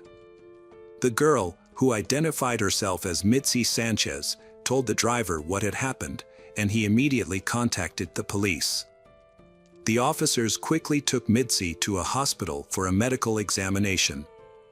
They also arranged for her to speak with her mother over the phone, and soon her relatives arrived at the hospital, where they were reunited with Mitzi. The van driver proved to be a valuable witness in the investigation. He was able to provide the police with the license plate number of the kidnapper's vehicle, which he had seen as it sped away. The truck driver happened to be on the road that day, which was lucky. If he hadn't been there, the kidnapper might have caught up with Mitzi. The police checked the license plate and discovered that the car belonged to 39-year-old Curtis Dean Anderson, a man with a history of crime. He had previous convictions for theft and kidnapping, and was also suspected of other offenses. Police took a statement from Mitzi about what happened to her. Mitzi recounted that on August 10th, she was excited to finish school and head home to celebrate her birthday with her family. When her last class ended, she decided not to wait for her brother and walked home alone. As she walked, she noticed a car parked by the side of the road about a few hundred yards away. Inside, a man was watching her through the rearview mirror. The girl felt uncomfortable, but she was not worried because it was daytime and she was walking on a familiar street. In addition, because she was young, she was not aware of the potential risks posed by strangers. Mitzi was approached by a man who got out of his car and asked for her help. He claimed to have a leg injury from an accident and needed assistance in retrieving a roll of tape from under the car seat. Despite feeling uneasy, Mitzi agreed to help, as her parents had taught her to assist others in need. However, as soon as Mitzi reached for the tape, the man's intentions became clear. He pushed her into the car, covered her mouth, and slammed the door shut. Mitzi tried to scream, but it was too late. The man drove away, Mitzi to watch in horror as they passed by her home, where her family was preparing to celebrate her birthday. The man eventually stopped in a deserted parking lot, where he gave Mitzi new clothes and forced her to change. He then threw away her old clothes in a nearby trash bin. He warned Mitzi not to try to escape, claiming he had a gun and that no one had ever managed to escape from him. For the next few hours, Mitzi was driven to an unknown location. Mitzi demanded to know why she had been kidnapped. But the man's response was that he had gone through a similar experience as a child. When night fell, he stopped the car again and began covering the windows with rags to conceal their location. He then shackled Mitzi's leg with a chain and padlock. The man pulled out a bottle of alcohol and insisted that Mitzi drink some. Despite her initial reluctance, she eventually gave in. He took pictures of her using a camera. The perpetrator then lay down in the car to sleep. Fearing that she would be at his mercy if she fell asleep, Mitzi stayed awake and began thinking of an escape plan. Her chance came when she saw a police car driving past the parking lot. However, it was too far away, and she realized that even if she screamed, the officers would not be able to hear her. The next day, the perpetrator continued to drive Mitzi around the city, forcing her to sit on the floor of the car and covering her with sheets to conceal her from view. At one point, he briefly stepped out of the vehicle, giving Mitzi an opportunity to try and escape. She attempted to free her leg from the chain but quickly realized it was impossible. She also found a nail file and tried to use it to unlock the padlock, but unfortunately, it didn't work. When the perpetrator returned to the car and drove away, he made a disturbing claim. He had stopped by Mitzi's parents' house. Under the guise of a good citizen, he asked for flyers to distribute around town, further manipulating the situation. Mitzi was left feeling shocked and overwhelmed, knowing she had been so close to home yet still remained in captivity. Over the next few hours, the perpetrator repeatedly stopped the car, getting in and out. Eventually, he drove to a remote area outside of town and parked. There, he committed a sexual assault against Mitzi, leaving her in a state of shock. Afterward, the perpetrator fell asleep. The next morning, he resumed driving, making several stops to buy cigarettes and alcohol. When he returned to the car and leaned into the cabin, an object fell out of his pocket. He warned Mitzi not to look, but she disobeyed. She glanced down and saw a large set of keys. Mitzi quickly realized that one of the keys could open the lock on her chain. Although afraid of the perpetrator's possible reaction, Mitzi was brave enough to act. She grabbed the keys, selected one that seemed to fit the lock best, and tried to unlock it. To her relief, the key worked. Mitzi managed to free herself from the chain and moved towards the car door, which was the last barrier between her and freedom. To escape, she opened the window and tried to climb out. However, her body was exhausted, and her legs had almost no strength left. Using the last of my strength, she pushed herself upwards and finally jumped out of the car. As she moved around it, she spotted her kidnapper, who instantly saw her as well. He yelled for her to come back, but Mitzi had no intention of surrendering. She took off in the opposite direction, and her kidnapper started chasing after her. As she fled, she attempted to get help from passing cars by waving her hands and screaming, but all the cars ignored her pleas and kept driving by. Not losing hope, Mitzi kept running forward. In her desperate situation, every moment seemed like an eternity. Mitzi is driven by the fear that if she stops even for a moment, she will be captured by the perpetrator, a fate she is determined to avoid. Finally, she spotted a van and she ran towards it, jumping in front of it to stop the driver. The driver quickly halted, and Mitzi climbed into the cabin, exhausted, dehydrated, and starving, but safe. At the hospital, she received the medical attention she needed, and her family soon arrived to be reunited with her. Mitzi's story quickly became top news in town. When she returned home, thousands of people gathered on her street, cheering and shouting birthday wishes she had missed while in captivity. Meanwhile, the police were searching for her kidnapper, whose location remained unknown. During the investigation, the police showed Mitzi's mother a photo of the suspect, and she recognized him. She had seen him twice before, once before Mitzi's abduction, when he was standing on their street, staring at their house, and again the day after Mitzi's disappearance, when he came to their home asking for flyers. Police eventually arrested the suspect, Curtis. He confessed to Mitzi that she was not his first victim and that no one had ever managed to escape him before. Curtis's careful planning and execution suggested he had experience with similar crimes.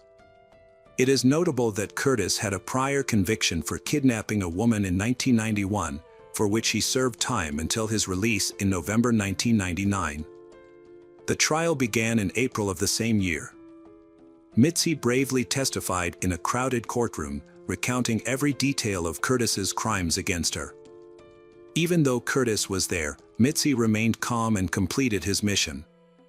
As a result, Curtis received a 251-year prison sentence. However, this marked the beginning of a new chapter in the investigation. Detectives regularly visited Curtis in jail, questioning him about potential involvement in other crimes. One of these visits, they discovered that Curtis had confessed to a fellow inmate about kidnapping and murdering 8 additional girls. The inmate agreed to cooperate with the police, sharing Curtis's confession in detail. However, Curtis himself was reluctant to reveal all his secrets. Instead of denying the allegations, he attempted to negotiate privileges in exchange for information, speaking with detectives in riddles. As for Mitzi, she was constantly bullied and ridiculed by her classmates, labeling her the kidnapped girl. They even told her she should have died instead of being rescued. The constant bullying made her school years extremely difficult, which hindered her recovery from the traumatic experience. Mitzi could no longer handle the immense pressure. As a result, she turned to alcohol as a means of coping with stress, relying more and more on it. Eventually, she lost hope of returning to a normal life. However, a car accident after a party with friends changes her life forever. Mitzi suffered serious injuries, including a broken neck and arm, and spent 2 weeks in a coma.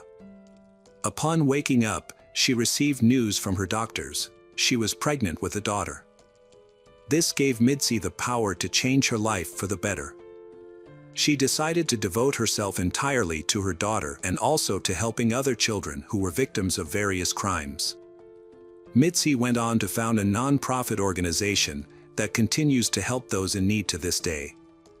As for Curtis, he passed away in 2007 due to illness, just 6 years after being sentenced. The detectives' only regret was that they were unable to obtain full confessions from him regarding other cases he was suspected of being involved in. Notably, his son followed a similar path and was also convicted of murder. Unfortunately, the son's life was cut short in prison in 2019. Welcome back, detectives. Let's dive into another horrible case. The case of Catherine Wells Burr.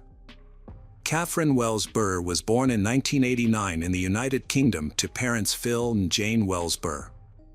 She has an older sister named Lynn.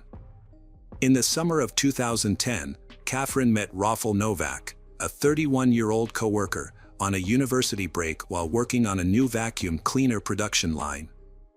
Rafael was an immigrant from Poland with a previous marriage and a son, had moved to England 4 years earlier seeking a better life. Rafael and Catherine started dating, initially meeting for lunch at the production site cafe, but soon progressing to romantic dinners. Rafael showered Catherine with gifts, took Catherine to movies, and went on walks with Catherine. As their relationship deepened, Rafael shared his past and reasons for moving to the UK with Catherine. Rafael's trustworthy nature allows her to open up completely to him. Within a few months, Catherine introduced Rafael to her parents, who welcomed him into their family and hoped for Rafael and Catherine's future happiness. Soon, Rafael and Catherine began planning their wedding. Catherine graduated with honors from Bath Spa University in 2011 and secured a promising job as a business analyst at Pneumatic International, the manufacturer of Henry vacuum cleaners. Her career progressed quickly, helping her have good job opportunities. Catherine is smart, highly educated, and has good interaction skills with others. She shows genuine interest in her co-workers' problems and cares for those around her. Her kind demeanor and radiant smile have earned her the admiration of her colleagues, who view her as a young leader.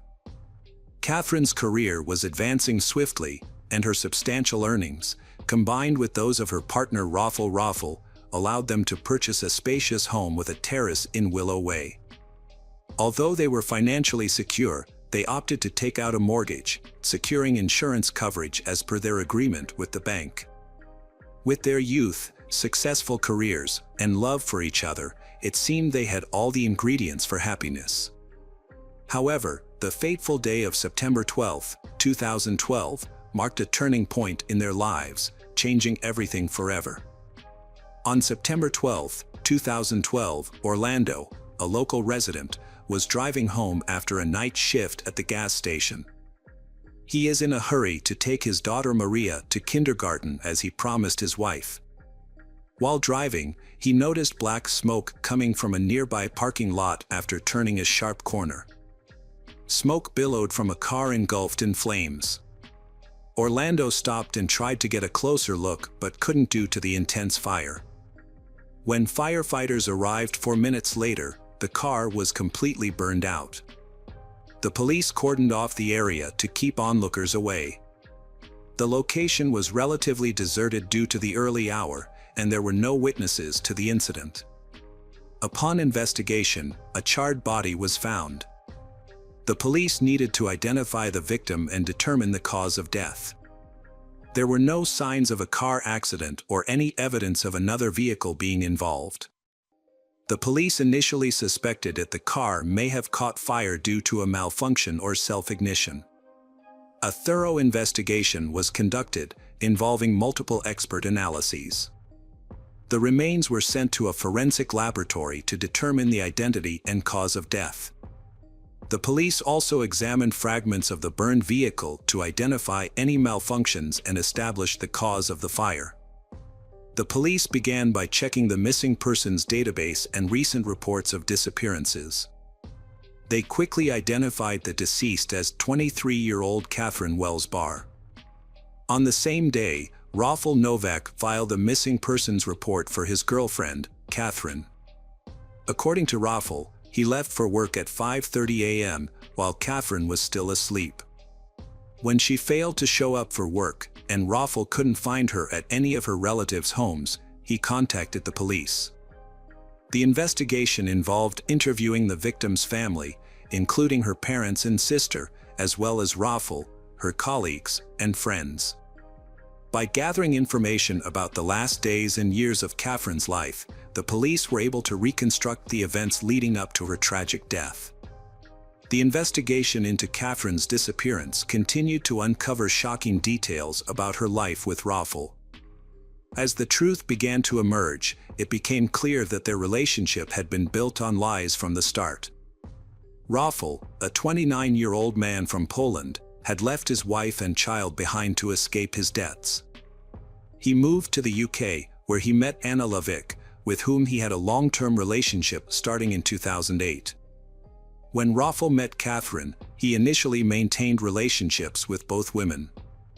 However, he eventually chose Catherine, believing she offered more stability and financial security. Catherine, unaware of Raffle's true intentions, genuinely desired a happy marriage and family with him. Meanwhile, Raffle was secretly planning to kill Catherine, intending to use the life insurance payout and the large house they shared to fund a new life with his mistress, Anna. The murder was carefully planned and executed with exceptional cruelty. On the day Catherine went missing, Raffle waited a few hours before reporting her disappearance to her boss, pretending to be frantically worried about her whereabouts. He feigned panic and despair in front of Catherine's colleagues and relatives, claiming she had been receiving threatening letters from a mentally unstable admirer. When Catherine's car was found missing and she was not at her parents' home or her own, Raffle's fake concern led Catherine's family to contact the police. Raffle recounted that the evening before her disappearance had been normal evening. Raffle and Catherine went for a walk, bought groceries, had dinner, watched TV, and went to bed together. Catherine seemed calm. However, a thorough investigation revealed that her death occurred earlier. She was strangled around 2 a.m., likely in her own bed while asleep. Her body was placed in the car, driven a short distance, and set on fire to destroy evidence. Rafal Novak had a solid alibi, as he was at work from 5:30 a.m. He claimed Catherine was asleep in bed when he left. The burning car was discovered between 6 and 7 a.m. However, Rafal was still at home at 1:30 a.m., which significantly altered the case's direction. As a result, Rafal Novak became the prime suspect in Catherine Wells Burr's murder. The evidence allowed for Rafal to be detained pending further investigation. Rafal claimed that Catherine was being stalked, which had caused her significant distress. However, during the investigation, it was discovered that Catherine had a secret online life. She had accounts on several adult websites, where she shared intimate photos and engaged in flirtatious conversations with men. A letter from a secret admirer was also found. Despite attempts to mislead the investigation, evidence was uncovered that proved Rafal's direct involvement in Catherine's demise. Notably, Rafal had a motive to kill Catherine. Investigators found that he had been in continuous communication with Anna Legwinowicz, and they had met regularly over the past few months. Furthermore, it was discovered that Rafal had a financial motive. Shortly before Catherine's death, they had both taken out life insurance policies worth £123,000. Rafal and Catherine were the sole beneficiaries of each other's policies, meaning they would receive the payouts in the event of the other's death. The main motive behind Catherine's death and the burning of her car to mislead the investigation was found to be a large life insurance payout. On the day she went missing, Catherine sent a message to Anna's phone. Additionally, security cameras showed Anna and her uncle filling a gas can at a gas station a few days before the crime. This new information brought a third person into the investigation. Anna Legwinowicz, 32, and her uncle, Tadeusz Dimitricin, 38, along with Rafal Novak, are suspected of being accomplices in a premeditated crime and arson to cover up evidence. The crime was carefully planned by them over several months. They created accounts on adult websites, uploaded doctored images of Catherine, and created chats with various men to mislead the investigation. When faced with undeniable evidence, Rafal and Anna couldn't deny their involvement any longer and began blaming each other. Rafal claimed that Anna, driven by jealousy, planned and carried out the crime to eliminate Catherine.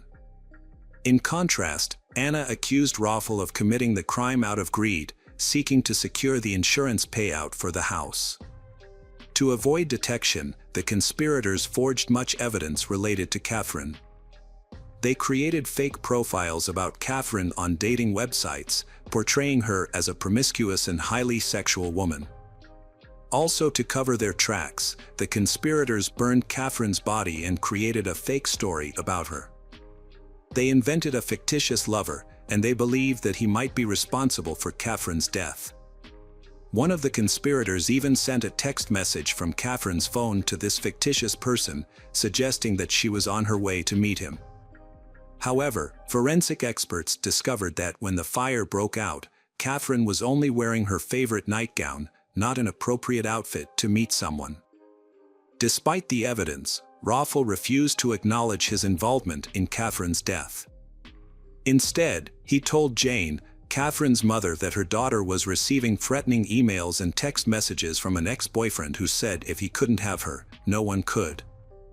Rafal also claimed that Catherine had spoken of taking her own life. In a shocking display of deceit, Rafal allowed Catherine's parents to comfort him, believing he was also mourning the loss of Catherine he loved. Rafal's acting was incredibly convincing. After Catherine's death, her mother, Jane, was so taken in by his performance that she hugged him and allowed him to call her mom. Jane explained that in the early stages of the investigation, the police viewed Rafal more as a witness than a suspect, so she decided to offer him her full support. Her reasoning was that if Catherine had loved him that much and he was considered part of their family, then he deserved their support. The trial, chaired by Justice Sharp, began and the jury heard that Rafal and his two co-defendants stood to gain a significant amount from Catherine's death. They hoped to receive a life insurance payout of £123,000 and half ownership of a two-bedroom home in Mangold, Somerset, valued at £137,000. During the trial, it was revealed that when police found Catherine's body in her burned car on the morning of September 12, Raffel showed no emotion. Anna Legwinowicz frequently shook her head and laughed in court when it was suggested she was responsible for the crime, but refused to testify. Tadevs also chose not to testify in his defense. The judge, Justice Sharp, told the defendants the murder was a horrific and merciless crime. The defendants showed no emotion during sentencing. The judge described Anna Legwinowicz's behavior as deceitful, manipulative, and cruel, and stated she played a significant role in the crime. He also told Tadevs that the murder was committed for gain, with many aggravating circumstances and no mitigating ones. The judge expressed deep sympathy for Catherine's parents, who had no idea that Raffel Novak's charming facade hid a monster. Raffel's actions were driven by financial gain, as he had no emotional ties to Catherine. Catherine's mother stated that the brutal and calculated manner of her daughter's death would haunt them forever. She regretted not having the chance to say goodbye or express her love, and now considers Raffel an evil person who deserves to spend the rest of his life in prison. Catherine's father, Philip, added that they had welcomed Raffel into their home, treating him like a son, only to be betrayed by him. During the trial, Raffel Novak became emotional in the witness box. He denied any involvement in the death of his girlfriend, Catherine Wells Burr. Raffel claimed everyone was blaming him for a crime he did not commit. However, the court heard that Raffel showed no emotion when the police discovered Catherine's body in her burned-out car on September 12 last year.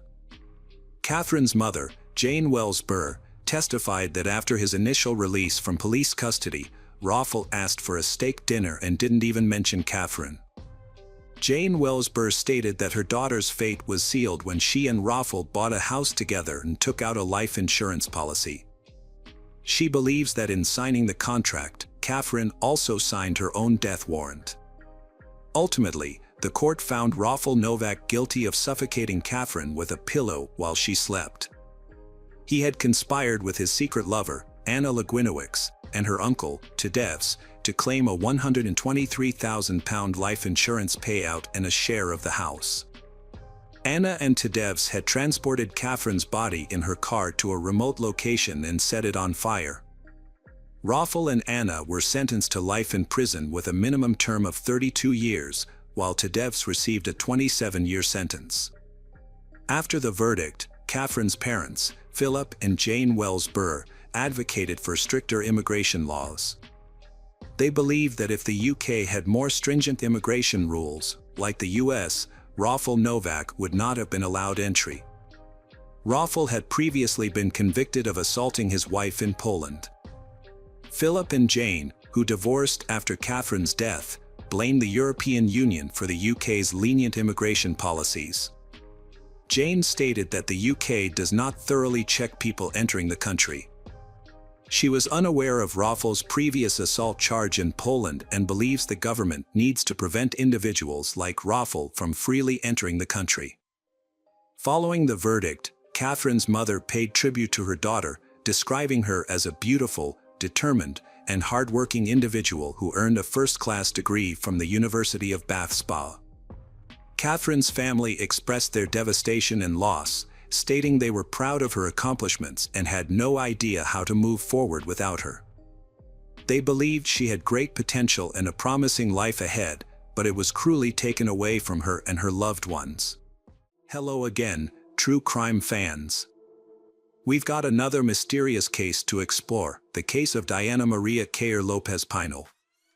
Diana Maria Cayer Lopez Pinal was born on August 12, 1998, in Madrid, to parents Diana Cristina Lopez Pinal and Juan Carlo Cayer. She has a younger sister named Valeria. Her family was wealthy and everyone in the family was very close-knit.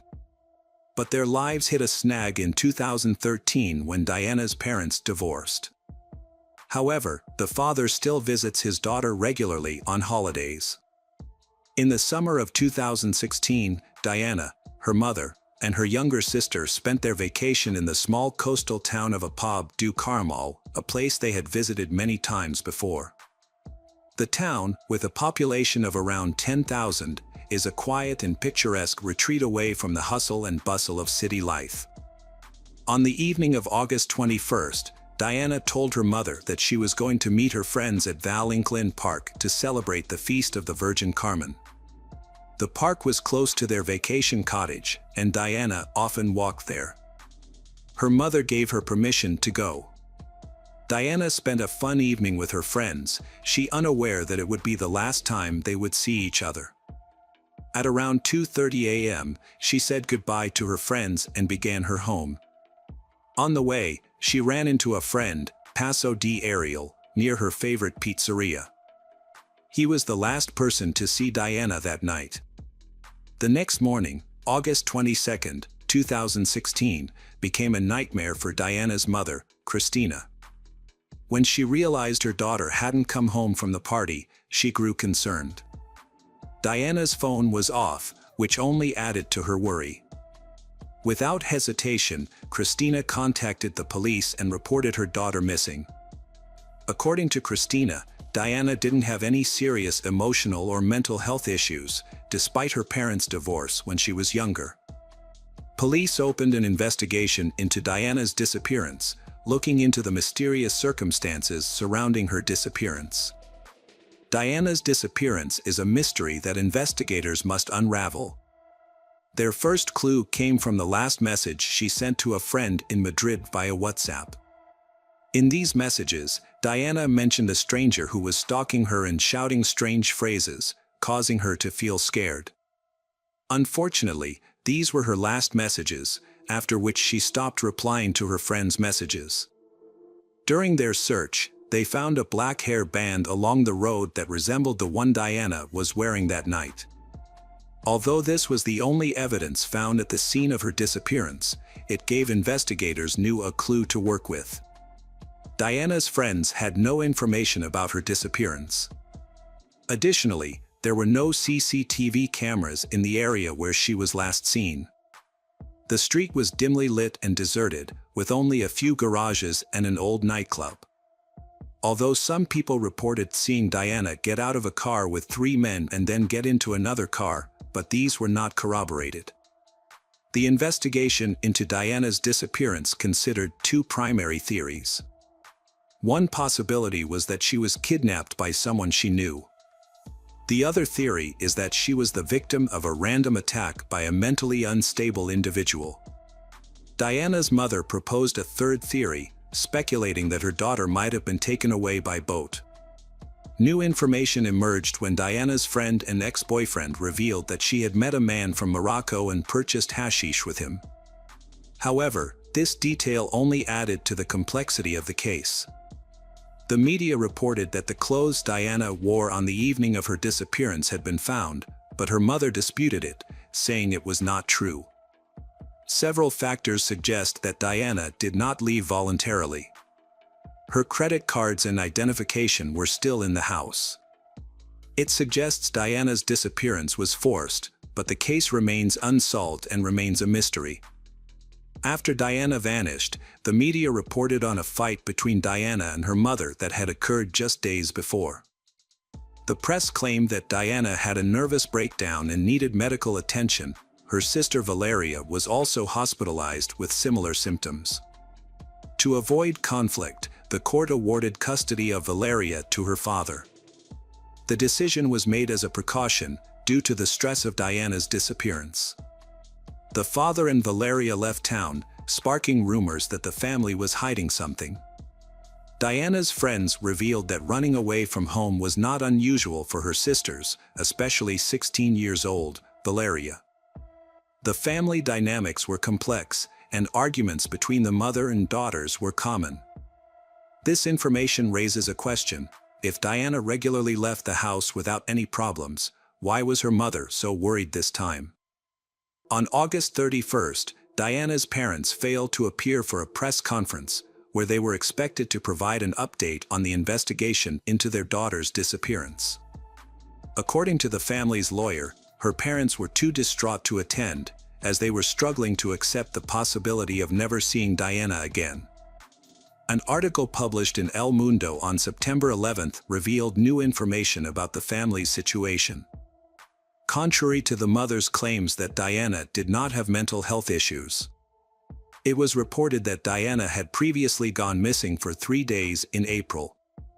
During this time, she had turned off her phone and told her mother that she no longer wanted to live with her.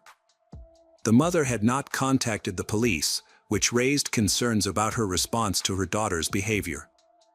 Letters exchanged between Diana and her younger sister Valeria were also made public, shedding light on the emotional struggles both girls were facing. Valeria had been hospitalized multiple times in the past year, including one instance where she had to have her stomach pumped due to an overdose of prescription medication. Prosecutors have launched a new investigation into the alleged abuse of Valeria, the youngest daughter of the family, due to the lack of progress in the case of Diana's disappearance. The investigation into Diana's disappearance is currently in progress and is moving forward quickly. Forensic experts have analyzed several items belonging to Diana, including her toothbrush, comb, computer, diary, and prescription medication. Investigators have also questioned her acquaintances, including a young Moroccan man she had a brief relationship with. Unfortunately, these efforts yielded no results and police searches remained unsuccessful. The police have conducted extensive searches in the surrounding mountains, forests, rivers, and lakes. However, it appears that Diana disappeared at around 3 a.m., and the last signal from her phone was detected in the Tarragon area, 13 miles from her family's location. 72 days after her disappearance, Diana's case remains unresolved. However, police have found a hairband and a cell phone matching the description of Diana's phone. Her father has confirmed that the phone belongs to his daughter. 2 months after Diana went missing, her Facebook profile suddenly became active again. Her friends and family quickly informed the police and provided screenshots. It appeared that the "Remind Password" feature had been used, allowing someone to access her account without knowing her login details.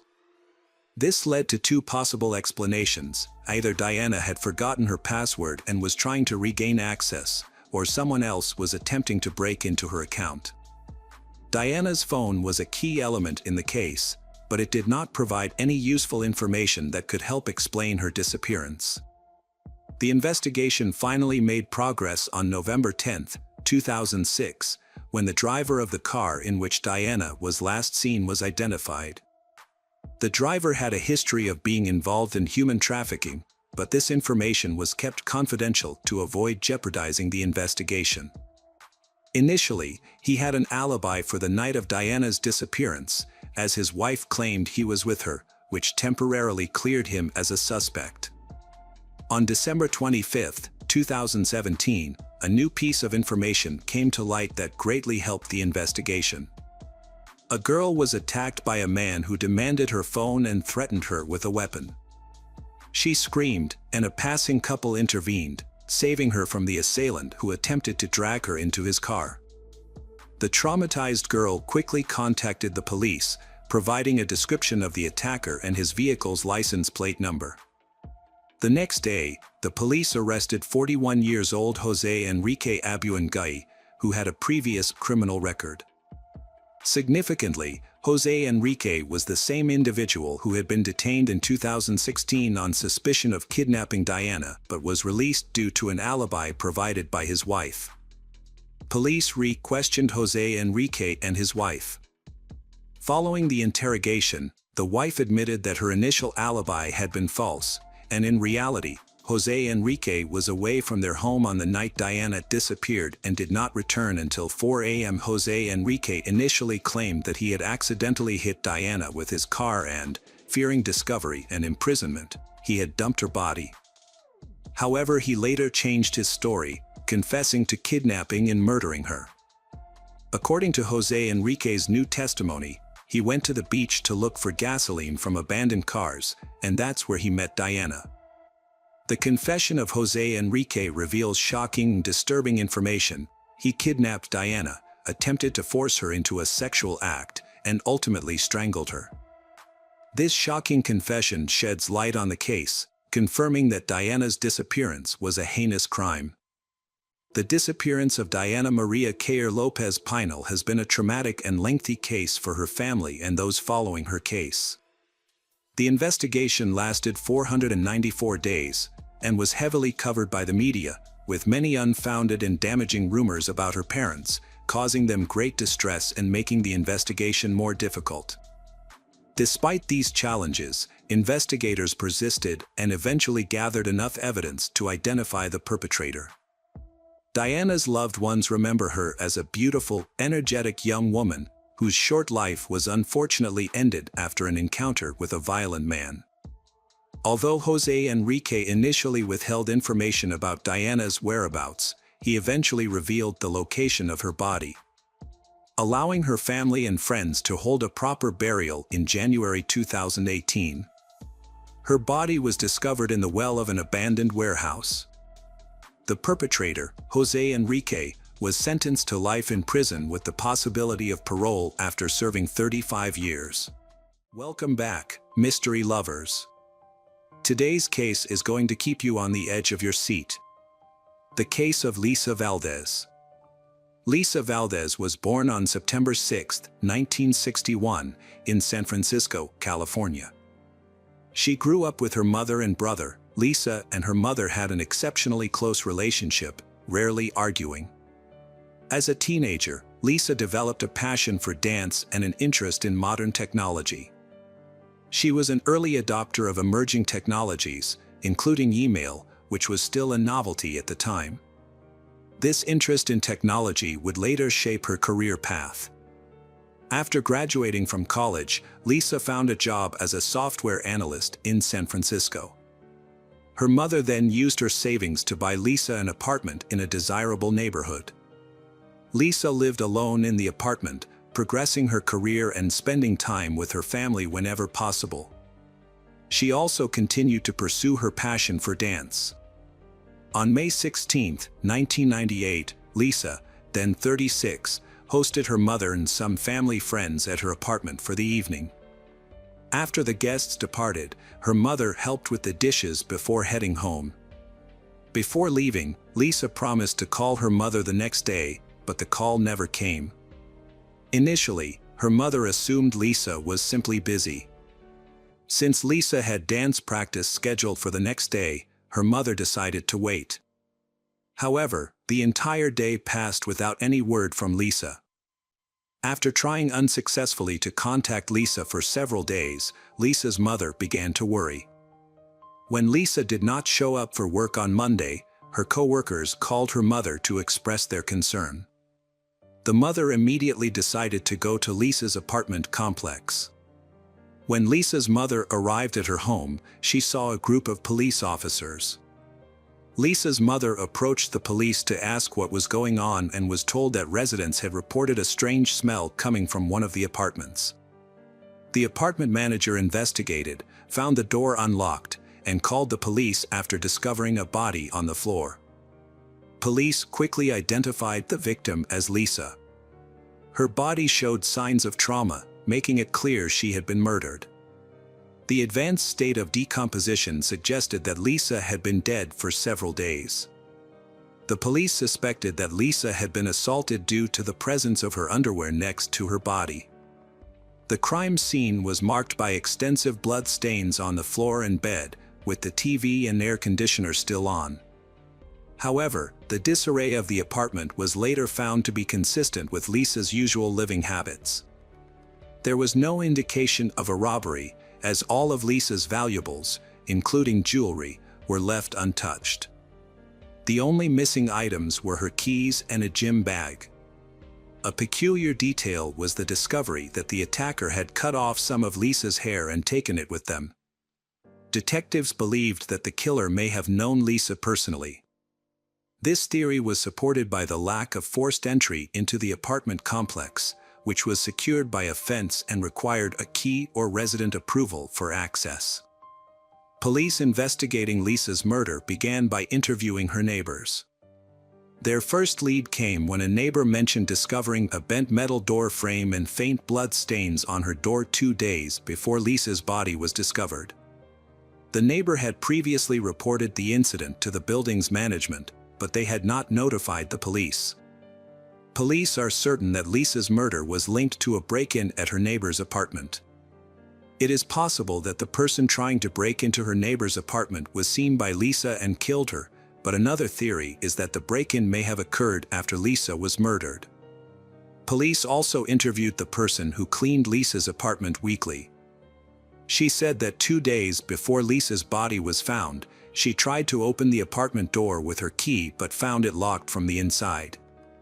When she looked through the door, she saw a naked woman lying on the floor and a male voice talking.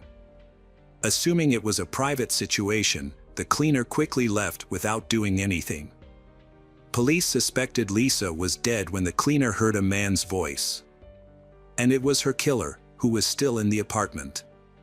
The cleaner also reported seeing a black Ziploc bag near the body. An envelope containing cash was found taped to the inside of Lisa's apartment door. The money was for the cleaner, as Lisa always left it with her the day before cleaning. The presence of the envelope suggests that Lisa was likely attacked after her mother left, sometime between midnight and early morning. Neighbors who lived downstairs reported hearing a loud noise coming from upstairs on the night of the attack, followed by someone coming down the stairs. Although they did not see who it was, the neighbors' accounts provided a timeline of events. Police continued to search Lisa's apartment for clues while medical professionals examined her body. Forensic analysis revealed that a fingerprint on the toilet seat did not belong to Lisa. In an attempt to identify the fingerprint, the police collected fingerprints from all of Lisa's friends and family members, but none of them matched the mystery fingerprint. Detectives therefore suspected that the mystery fingerprint might belong to Lisa's killer. Medical examiners released their report, shedding new light on the case. Lisa's body showed more than 20 stab wounds, but the advanced decomposition made it difficult to determine if she had been sexually assaulted. The medical team also discovered skin particles under Lisa's nails, which were likely to have come from her attacker, and sent them to the lab for analysis. One of the pillowcases showed multiple blood stains, which upon analysis were found to be a mixture of Lisa's blood and another person's. The police sent the blood stains to the laboratory for further testing. Police believe the killer may have accidentally injured himself when stabbing Lisa. At the scene, they discovered 2 bandages from a first aid kit in the toilet, which the killer may have used to bandage his wound. Additionally, the killer may have left fingerprints on the toilet seat when discarding the bandages. DNA analysis revealed that the blood on the pillowcase belonged to a man whose DNA was not in the FBI database. Furthermore, the skin particles found under Lisa's fingernails and the blood on her knee were from the same person. Although the DNA did not match anyone in the database, detectives now had a DNA profile of the killer. The police compared the DNA evidence with samples from criminals in the area. They also began to scrutinize Lisa's acquaintances. Lisa's mother mentioned that Lisa had met a man named Albert Ketto, and that they had planned to go on a date the day after the murder. However, Albert Ketto had canceled their plans just days before. Police brought Albert Ketto in for questioning, and noticed a large cut on his hand. Police considered Albert Ketto a potential suspect. However, Albert Ketto denied any involvement in the crime. Police collected Albert Ketto's fingerprints and DNA samples for further analysis. However, the test results showed that none of Albert Ketto's samples matched the blood found on the pillowcase. Additionally, the skin particles under Lisa's fingernails belonged to someone else. This new information led investigators to expand their search for other suspects. Police decided to look at messages left on Lisa's answering machine in the days before she was killed. Police compiled a list of 40 callers but discovered one unusual message. It came from a man who had called Lisa just hours before the murder. He left a message saying, "You know how it goes. Hey Lisa, are you home?" When police played the message to Lisa's friend, the friend recognized the voice as Albert Robinson, a co-worker of Lisa's. Lisa and Albert Robinson worked together. However, Albert Robinson had expressed romantic feelings for Lisa, but she did not return his feelings. Albert Robinson appeared at Lisa's memorial service a few days after the murder. Albert Robinson claimed that he and Lisa were in love, saying that they planned to get married and start a family. However, Lisa's friends and mother objected to this. Lisa told them that she had no feelings for Albert Robinson and that the relationship between the two was just friends. During questioning, Albert Robinson denied any involvement in Lisa's murder, claiming that he loved Lisa and would never hurt her. However, he refused to provide DNA and fingerprint samples to the police, which aroused suspicion and made him the prime suspect. Police obtained a search warrant for Albert Robinson's home, where they discovered something unusual. Albert Robinson's home contained many photos of Lisa. However, despite the evidence, he continued to deny his involvement. He cooperated by providing his fingerprints and DNA samples to the police. However, they were surprised when Albert Robinson's test results did not match the samples collected at Lisa's apartment. Police eliminated Albert Robinson as a suspect. Due to lack of evidence, the case remained unsolved for many years. The investigation continues, with police waiting for the suspect's DNA or fingerprints to be matched in a database. Over the years, Lisa's mother has used social media platforms to plead for information. But the police have yet to uncover any new clues, leaving the case even more unsolved. In 2010, the FBI used new DNA technology to identify suspects by matching their DNA to relatives in a database. This method was limited to close relatives. On September 2nd, police received the call from the FBI with the news. Although the FBI did not compare the DNA to possible relatives in the database, they did retest the original DNA sample as part of the process. Amazingly, 13 years after the murder, the retested DNA sample was a perfect match. DNA from blood and skin particles found under Lisa's fingernails matched a 52-year-old man named Anthony Hughes, whose DNA had recently been added to the FBI database. Although Anthony had a lengthy criminal record, his DNA was not in the database because he had committed a minor crime. However, a change in California law requires DNA samples from all convicted felons, regardless of the severity of their crimes. As a result, Anthony's DNA was collected after he was arrested for petty theft. The investigation revealed that Anthony's fingerprints were also on file and matched those found on the toilet seat in Lisa's apartment. Experts were able to identify the specific finger that left the fingerprint. Prior to the arrest, police searched for additional evidence that linked Anthony to the crime. 13 years ago, police reviewed calls to Lisa's phone before she was killed, but they ignored calls made after her death. Recently, police discovered a call made by Anthony to Lisa's phone just one day after her death. He left a message, the content of which seemed normal and did not arouse any suspicion at the time. If the police had investigated Anthony at that time, they would have found his extensive criminal record. When they went through Lisa's belongings, detectives found Anthony's phone number in her address book, indicating that she knew him. After talking to Lisa's friends, the police learned that Lisa had dated Anthony in high school. The police now had all the information they needed to question Anthony. Since Anthony was homeless at the time and had no fixed address, the police approached cautiously to avoid Anthony fleeing. They arrested him under the pretext of investigating a series of robberies in San Francisco, and he surrendered without resistance. Police began asking about a series of robberies, gradually bringing up Anthony's previous convictions. Eventually, police asked him if he knew a woman named Lisa Valdez. He initially denied knowing her, but when shown a photo, he admitted that they had been high school acquaintances. Anthony also claimed that he had not seen Lisa since the late 1980s. The police pressed Anthony for information about his relationship with Lisa. Eventually, the police produced evidence of his DNA found in Lisa's apartment in 1998. Upon hearing this, Anthony burst into tears. Anthony was restrained as he cried and screamed. He was eventually charged with murder, and detectives informed Lisa's family that her killer had been arrested. However, the trial did not begin until 4 years later. During the trial, Anthony initially appeared confident, but as the trial progressed, his pace changed. He began appearing in court with a Bible and wearing a cross.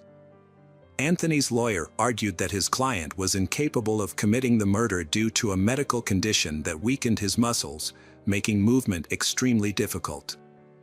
Despite the defense's argument, the prosecution presented strong evidence linking Anthony to the crime scene. This included his skin cells found under the Lisa's fingernails, his blood on a pillowcase, and his fingerprint on the toilet seat.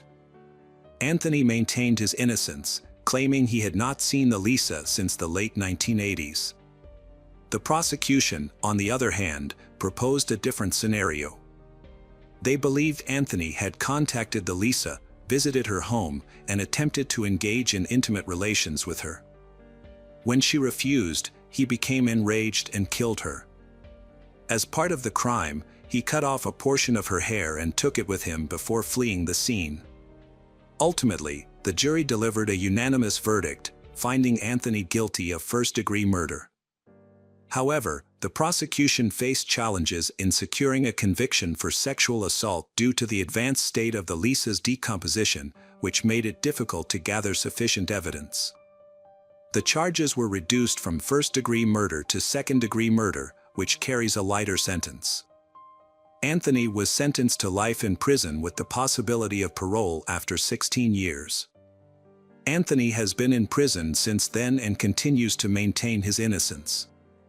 Anthony will be eligible for parole in 2031 at age 72. However, Anthony's chances of being paroled are slim, as parole boards typically view refusal to plead guilty as a lack of remorse. Hey detectives! Welcome back. We've got another mysterious case to explore, the case of Angie Hausman. Angie Hausman was born on February 18, 1984, in St. Louis, Missouri. Her father had left the family before her birth, and as a result, she never had the opportunity to know him. When Angie was 1 year old, her mother married a man named Ronald, and they had a son together. Angie got along well with her stepfather and was very close to her younger brother. Angie was a friendly and outgoing child who easily made friends with those around her. She lived with her family in a quiet suburban area of St. Louis. In 1993, at the age of 9, Angie attended the 4th grade at a local elementary school, which was just over a mile from her home. To get to school, she would take the bus from a nearby stop, and her parents felt relatively safe allowing her to travel alone due to the stop's proximity to their house. Angie usually walked to the bus stop with other neighborhood children, and after school, they would be watched over by several parents who would keep an eye on them from their windows as they made their way home. A tradition established in the neighborhood was that locals would watch over children and make sure they got home safely from the bus stop. On November 18th, Angie followed her usual routine and attended school, finishing at 3 p.m. She boarded the school bus with some neighborhood kids and got off at her stop. The other kids lived closer to the stop, so they walked ahead, leaving Angie to walk the remaining short distance home alone. However, Angie failed to arrive home, which was unusual. Her parents started to worry about half an hour later. They decided to walk along Angie's usual route from their house to the bus stop to see if they could find her. During their search, they spoke with other kids from Angie's school. They confirmed that she had gotten off the bus with them and was walking toward her home. Her parents also talked to neighbors who usually kept an eye on the kids but were busy that day and didn't see anything. Angie's parents and their friends combed the area but couldn't find her. As night began to fall, Angie's parents decided to call the police for assistance. Police officers quickly joined the search for Angie. The cold weather made it unlikely that she would have wandered off on her own, so they initially focused on the possibility of something more serious happening to her. A recent kidnapping in the neighborhood, involving an 11-year-old girl just 10 days earlier, further heightened their concerns. The man had approached the girl as she got off the school bus and tried to drag her into the bushes, but she managed to escape. Since the man was still at large, the police considered the possibility that he might be involved in Angie's disappearance. The police brought in dogs trained to track scents, and the dogs picked up Angie's scent near the bus stop. The dogs followed the scent for about half the distance to Angie's house, but then lost it. This suggested that Angie might have gotten into a vehicle at that point, which made the police think that she might have been abducted. The police also used helicopters with special sensors to search the area and looked along the banks of a small stream near Angie's home, but they did not find Angie or any of her belongings.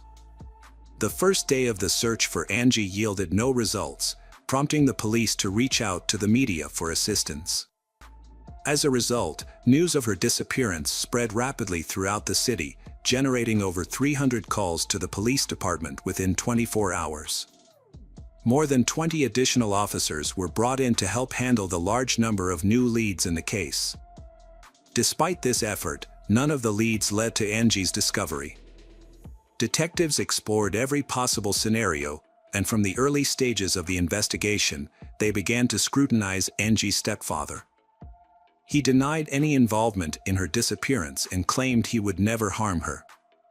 To clear his name, he agreed to a polygraph test and other checks, urging the police to focus on finding Angie rather than wasting time on him. The investigation also led to the discovery of Angie's biological father, who had never had any direct contact with his daughter. However, her mother reported that he had been seen driving past their house on multiple occasions, watching Angie play outside. Although this behavior raised suspicions among detectives, the man had a solid alibi that checked out. On the third day of Angie's disappearance, the FBI stepped in to assist the police department, which then allocated even more officers to the case. Everyone realized that something awful must have occurred to Angie, as it was unlikely she could have survived on her own in the freezing weather. A new lead emerged. Someone reported a suspicious man driving a blue sedan slowly through Angie's neighborhood. The description of this man matched the one given by a girl who had narrowly escaped an abduction attempt just 10 days before Angie vanished. The police created a composite sketch of the suspect and featured it in the news. Volunteers distributed thousands of flyers with the sketch. But the man's identity remained a mystery. As the case gained national attention, it was covered on television, attracting even more leads. The police carefully examined each new lead, but none of them led to Angie's discovery.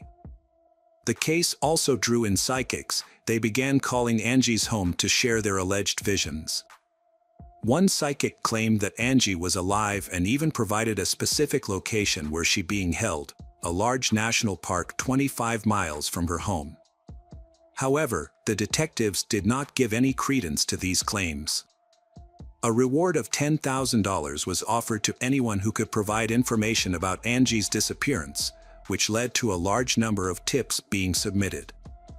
During the investigation, detectives discovered a concerning detail. Angie had told her teacher a few days before she vanished that she planned to go on a nature trip with her uncle.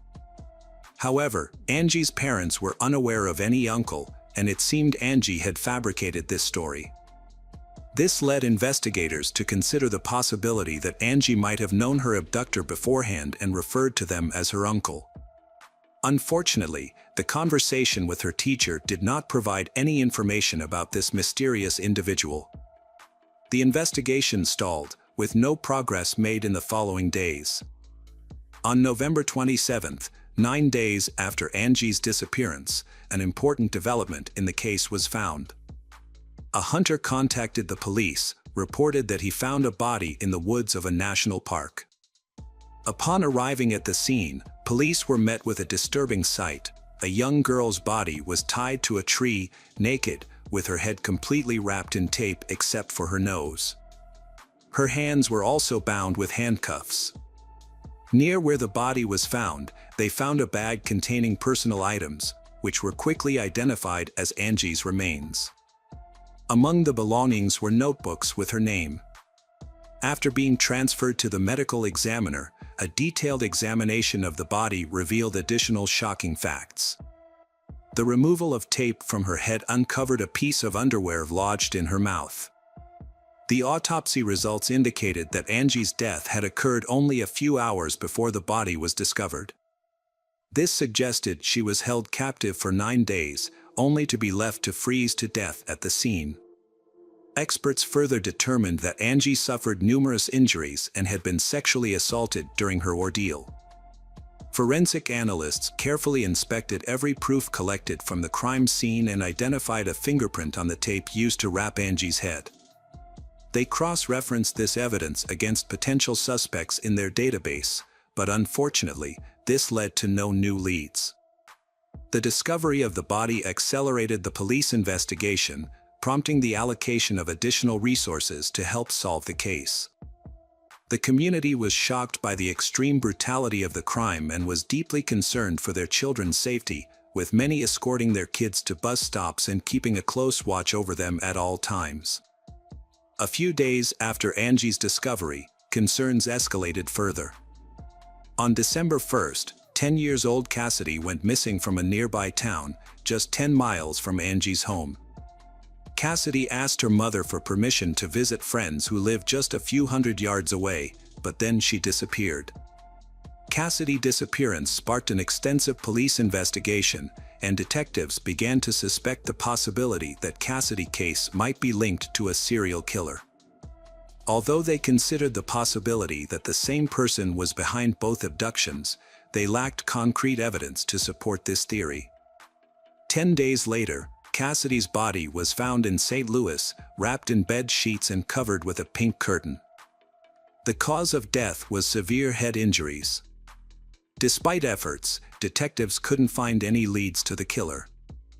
Furthermore, they started questioning whether the same person was responsible for both Angie's and Cassidy's deaths. Detectives suspected they might be dealing with two different killers due to the distinct characteristics of the crimes.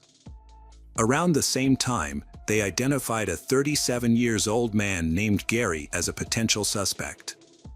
Gary had previously attempted to abduct a girl just before Angie went missing and regularly traveled to St. Louis for work. The man was initially investigated for potential involvement in the murders of Angie and Cassidy, but he had an alibi for the time of their disappearances.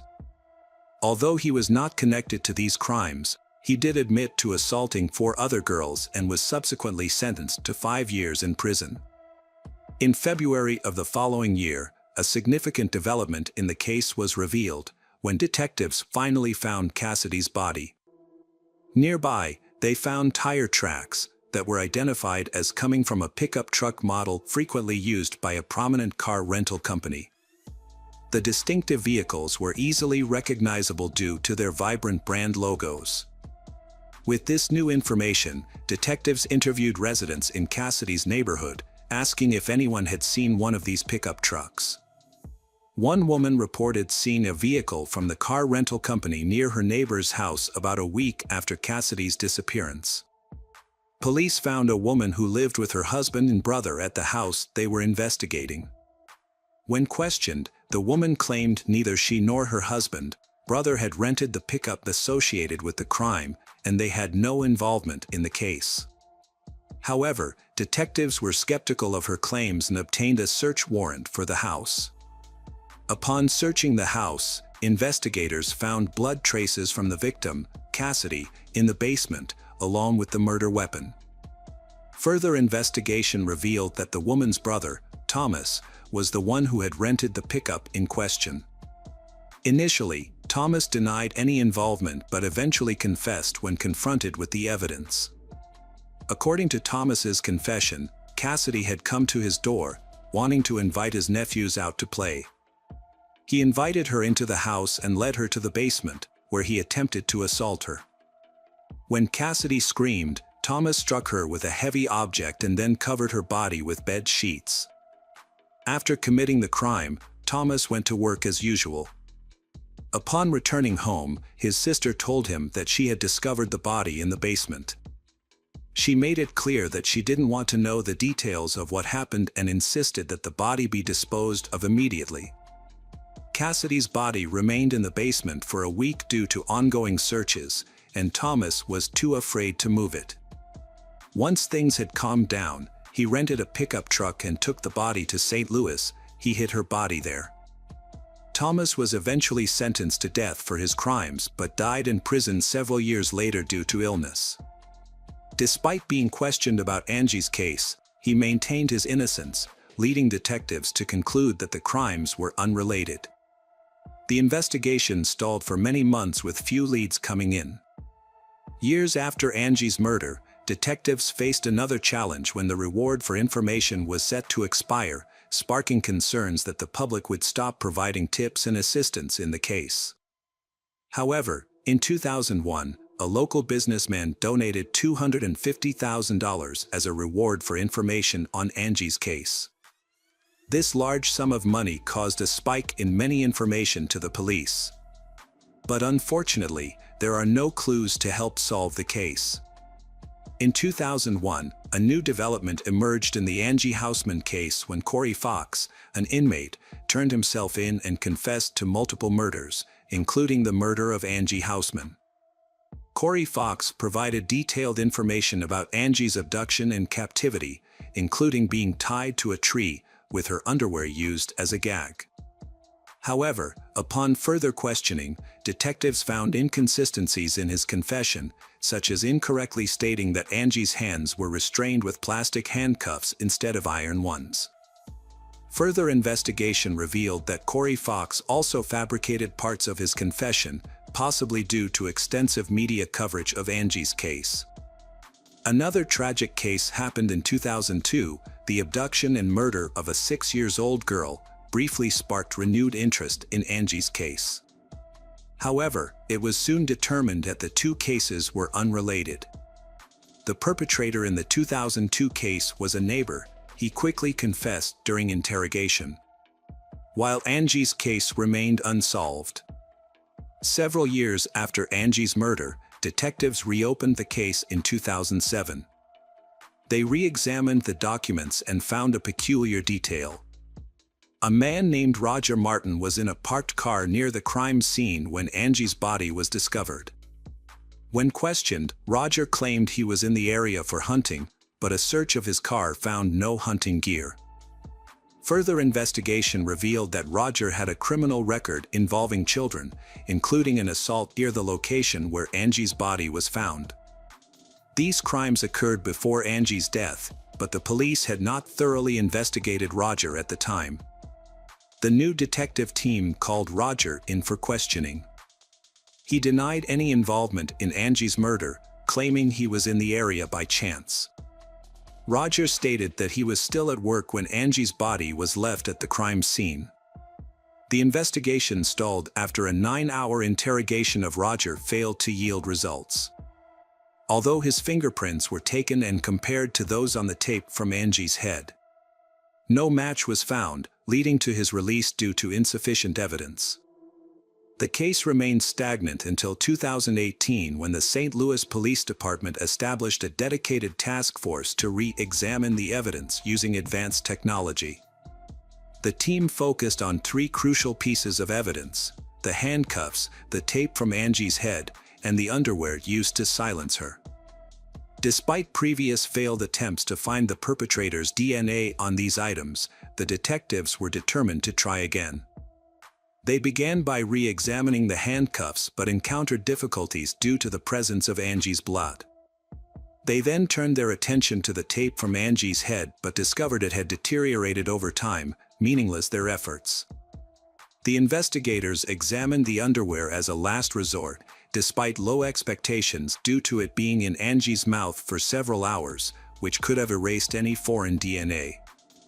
Using advanced technology, they thoroughly inspected every inch of the underwear and eventually found a tiny sample of unfamiliar DNA, sufficient for analysis. The DNA was confirmed to belong to a male and was immediately uploaded to the FBI database. In cases like this, it's common for the DNA not to match anyone in the database, requiring further efforts to identify the person. However, in this instance, the detectives got lucky. As soon as the DNA sample was uploaded, they received a match. The DNA belonged to 58-year-old Earl Cox, who had been in prison since 2003. Cox was not on police radar in connection with Angie's case, but he had a significant criminal record. His first stint in prison was in 1982, during his military service in Germany, where he worked as a part-time babysitter. However, his babysitting job ended when 4 girls accused him of sexual assault. Cox initially received an 8-year prison sentence in the United States but was released after serving only 3 years. Following his release, he relocated to St. Louis. However, his freedom was short-lived as he was arrested again 4 years later when 2 7-year-old girls accused him of sexual assault. Although the charges were eventually dropped due to lack of evidence, but he violated his parole, resulting in an additional year in prison. After his release in 1992, Cox moved to St. Louis to live with his relatives. The following year, he allegedly abducted and murdered Angie. In 2002, Cox was arrested again, this time for operating a major online platform where users shared child abuse materials. The FBI had been investigating the platform and caught Cox in a sting operation when he attempted to meet an undercover agent posing as a 14-year-old girl. Cox had planned to make the girl his slave and had sent her money for a bus ticket. However, when he arrived at the meeting place, he was met by armed FBI agents and arrested. A search of his computer revealed over 45,000 images of child abuse, as well as evidence that he was the mastermind behind the online platform. This led to the arrest of 60 more individuals associated with the site, marking one of the largest operations against pedophiles in the country. In 2003, Cox was sentenced to 10 years in prison. However, when his term ended, a judge used a legal loophole to keep him detained, citing him as a serious threat to children. He remained in prison until 2019, when his DNA sample matched the DNA sample from Angie's case. Detectives visited Cox in prison to discuss the match, but he denied any involvement and requested a lawyer. Given the strong DNA evidence against him, the police knew Cox's chances of winning in court were slim. Instead of pursuing a trial, investigators contacted Earl's lawyer with a proposal. In exchange for Cox's confession to Angie's murder, the prosecution would drop the death penalty and seek a life sentence instead. Aware of the strong evidence against him, Cox agreed to the deal. Detectives returned to the prison to hear Cox's account of the events. Although some parts of his story seemed unlikely, the crucial aspect for investigators was his admission to the murder. Cox claimed that on November 18, 1993, he was driving near his mother's and sister's neighborhood when his car broke down in the middle of the road. When he tried to examine the car, a school bus stopped, and several children got off. The children went into their homes, except for one girl, Angie. According to Cox, Angie approached him, and they briefly talked. He noticed she was cold, so he offered her a ride in his car, which she allegedly accepted.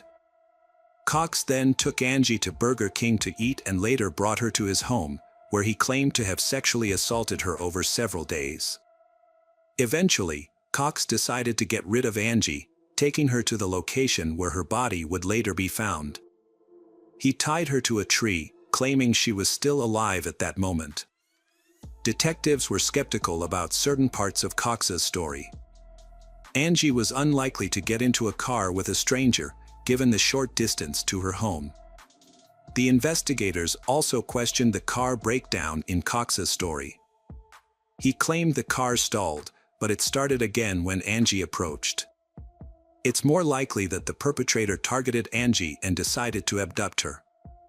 This hypothesis seems more plausible than Cox's account. The detectives got what they needed, a confession to the murder.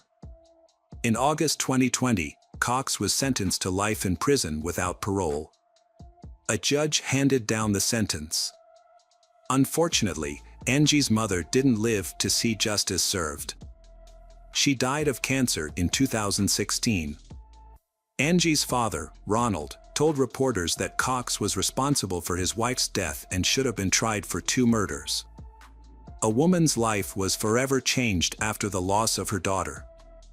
She lost all interest in life and eventually passed away. Cox's story, however, took a different turn.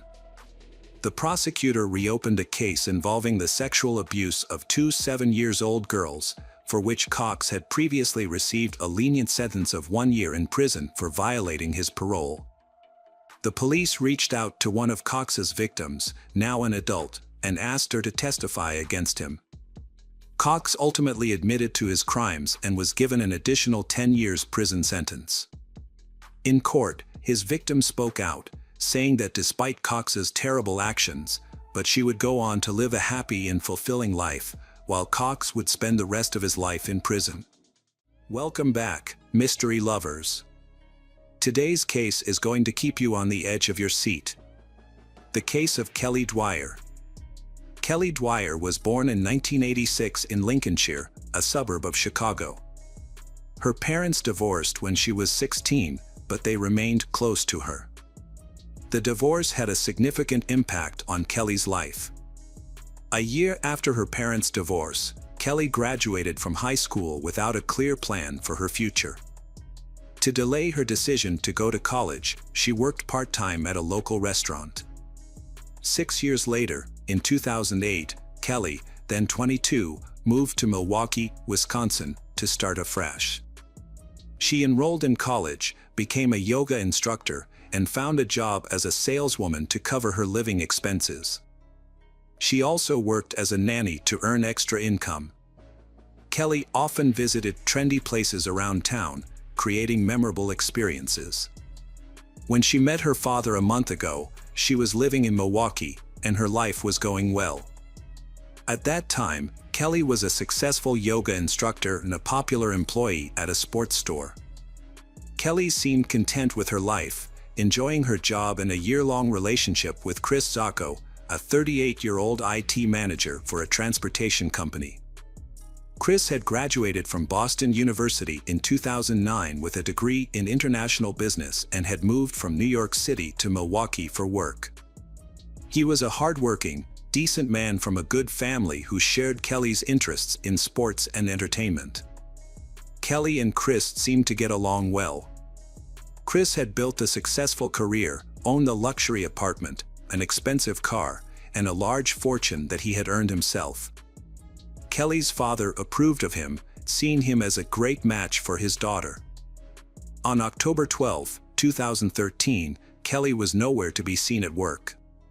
She was well liked for her punctuality and work ethic, so this struck everyone as odd. Her colleagues tried to contact her, but her cell phone was silent. She was also inactive on social media. Kelly had never left her phone behind before. She simply disappeared, and her loved ones contacted the police to file a missing persons report. However, during the investigation into Kelly's disappearance, detectives found no evidence of enemies or individuals who might want to harm her. All of her belongings were still at home, so police ruled out the possibility that she left voluntarily. What was concerning was that her bank account, phone, and other accounts had no activity. Police suspected that Kelly was in trouble. Since Chris was the last person to see her on October 10, 2013, investigators brought him in for questioning. Chris stated that he and Kelly spent time at his apartment in Lafayette Towers, then went to a nearby bar, socialized, and drank. They returned to his apartment around 2:30 a.m., had a good time, and went to bed. At 9 a.m., Kelly left Chris's apartment, and they never saw each other again. Chris insisted that Kelly was not his girlfriend, saying they had an open relationship. He also revealed that he was in love with someone else and had plans for a future with her. This raised suspicions among investigators, who found Chris's story plausible but noted inconsistencies in his words and actions. To investigate further, detectives interviewed friends who had been with Kelly and Chris the night before Kelly went missing. These friends confirmed that the group had a good time at a bar and then ordered pizza, eating it on a bench outside. Kelly seemed to be in a good mood, sharing her plans for the next day, which included sleeping in, doing yoga, doing laundry, and relaxing. Chris and Kelly left for his apartment that night, where they met another friend who had been invited over for drinks. This friend reported feeling uncomfortable in Chris's apartment because she sensed tension between Chris and Kelly. She recalled that Chris was smoking and chatting with her while Kelly seemed upset. Assuming that Kelly was just tired, the friend thought little of it and left the apartment. However, after talking to Kelly's other friends, investigators discovered that Chris and Kelly were not on good terms. Kelly loves Chris very much. But unfortunately, Chris seems uninterested in their relationship. Chris does not make any long-term plans involving Kelly, which worries her. Kelly's friend, missing, suspects that Chris is being unfaithful and that their relationship will not last. As a result, Kelly loses hope for a future with Chris and begins to look for other options. She creates a profile on a dating website and starts chatting with various men, but she has yet to meet any of them in real life. Kelly's intention is to have a backup plan in case things do not work out with Chris. Additionally, her friends notice bruises on Kelly's arms and neck and ask her about them, but Kelly dismisses their concerns by downplaying the situation. Her friends suspect that the bruises may be a sign of domestic violence, but Kelly never confirms their suspicions. Meanwhile, investigators analyzed security footage from Chris's home. The footage showed Kelly and Chris coming home drunk one night, but Kelly was never seen leaving the apartment. This contradicted Chris's testimony that Kelly left his home at 9 a.m. the next morning. It was later discovered that another friend of Chris's was at the apartment that night and admitted to using illegal drugs with Chris. Detectives obtained a search warrant for Chris's apartment and found numerous drugs, pills, pipes, and other paraphernalia, leading to Chris's arrest for possession. They also discovered a torn shower curtain that appeared to have been forcefully removed. During questioning, Chris remained calm and admitted to using drugs but denied distributing them. A search of his cell phone revealed disturbing content, including photos of an unconscious girl in bed and a video of Chris raping the girl, who appeared to have been strangled. This led to suspicions that Chris had drugged and exploited her. Evidence from Chris's phone was linked to Kelly's disappearance. Police returned to Chris's apartment with a dog, which responded to the bed and bathroom area before leading them to the front door. The dog then guided police to Chris's car in the parking lot and to a nearby dumpster. The investigation reached a critical stage when investigators believed Kelly had been murdered. Kelly's boyfriend, Chris, became the prime suspect, as evidence suggested he was the last person to see her alive. It is believed that he spent time with Kelly in his apartment before secretly moving her body into his car, a plan that would have escaped the building's 28 surveillance cameras. During the investigation, police analyzed Chris's computer and discovered child pornography. This led to Chris being charged with possession of the images, but he was released on bail and is awaiting trial. The investigation continues as authorities attempt to find Kelly's body and gather enough evidence to build a stronger case against Chris. It should be noted that Chris had claimed to be in a long-term relationship with a woman, and investigators quickly began gathering information about that woman. The investigation uncovered the identity of a woman named Megan, with whom Chris had been secretly in a 3-year relationship, unbeknownst to Kelly, similar to the relationship he had with Kelly. Police came to interview Megan and showed her photos of Chris' apartment. After a thorough inspection, Megan found several items missing, including a shower curtain in the bathroom, a rug, several towels, and the large golf bag that was usually kept in the bedroom. Detectives believe Kelly could fit in the large bag Megan reported missing.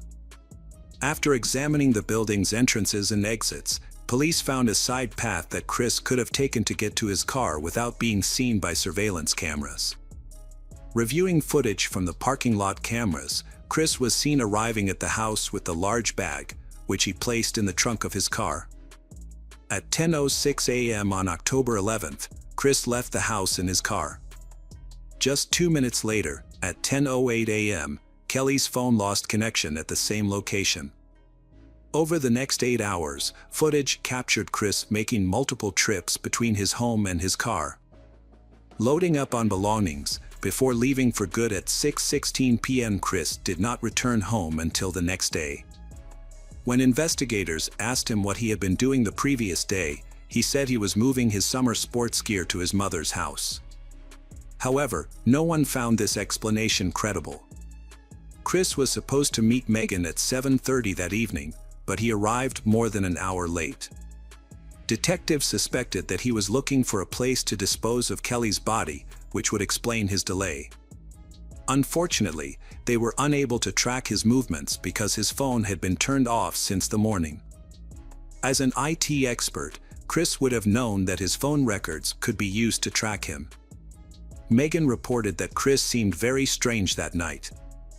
He appeared restless and anxious, and he said that his phone was not working, which was why he was late. After the date, Megan and Chris went to Megan's apartment, where they spent the night. According to Megan, Chris was extremely stressed, had not slept at all, and was sweating so much that she had to change the sheets in the morning. Investigators believe that Chris was worried because he still had Kelly's body in the trunk of his car and was afraid of being discovered. He was trying to find a place to hide her body. On the morning of October 12th, Chris said goodbye to Megan and left after trying to convince her to temporarily move to Denver, but she refused. Police tracked Chris's location history using his car's GPS, which led them to a cheese shop called Cheese House, 80 miles from Milwaukee. However, it seemed unlikely that Chris would have driven that far just to buy cheese. Chris claimed that he had bought cheese for his parents, presenting a receipt for the cheese at 9:55 a.m. on October 12th, which his parents confirmed. However, the police found it difficult to believe Chris's story, as the same cheese could easily be purchased at a nearby supermarket. They suspected that Chris might have dumped Kelly's body in the area around the cheese store. Further investigation revealed that on his way back, Chris stopped at a sports store and bought new sneakers that afternoon. Detectives suspected that Chris had deliberately discarded his old shoes, possibly to avoid leaving blood or footprints that could be linked to the crime scene. It appeared that he had carefully planned to destroy evidence and create an alibi for himself. Chris, with his analytical mind, had tried to commit the perfect crime. However, investigators were able to spot inconsistencies in his story.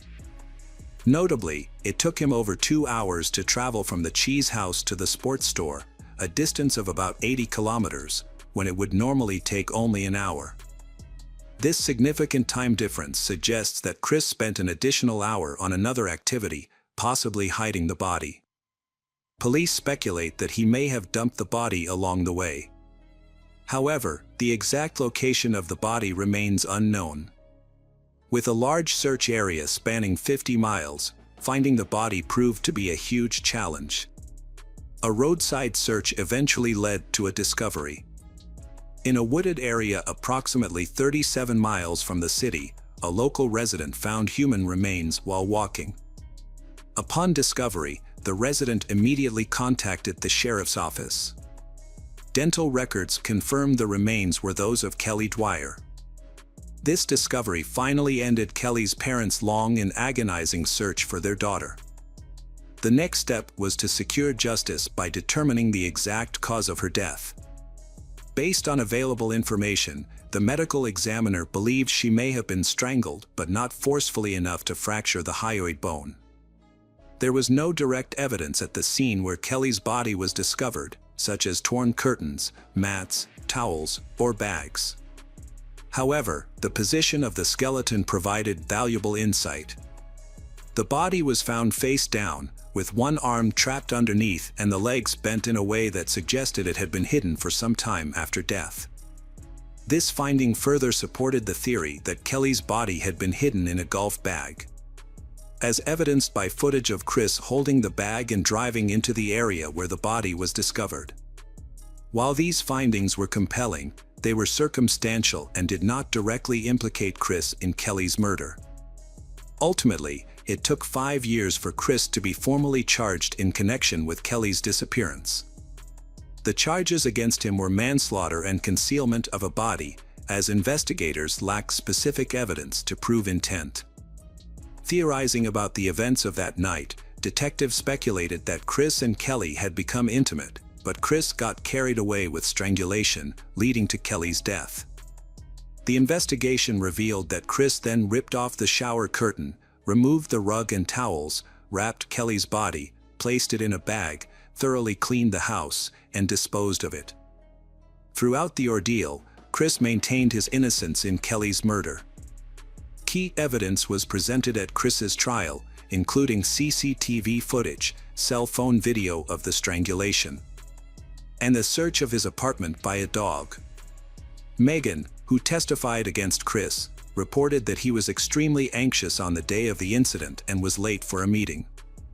Additionally, Chris's former girlfriends took the stand, expressing their concerns about his unhealthy obsession with strangulation and rough sex, which had frightened them.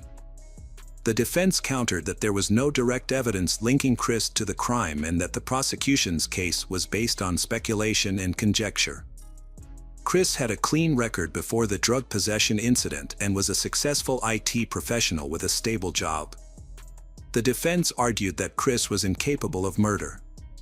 However, it was discovered that not all the CCTV footage had been saved, casting doubt on the prosecution's conclusion that Kelly had not left Chris's house. The defense presented a witness who claimed to have seen a girl resembling Kelly in another man's car the weekend after she went missing. Although the witness had previously seen Kelly on TV as a missing person, he was not 100% sure it was her. The defense offered an alternative explanation for Kelly's disappearance, suggesting that she may have left Chris's apartment safely but was later caught by one of her new boyfriends. The defense also questioned the reliability of the police dog during the investigation.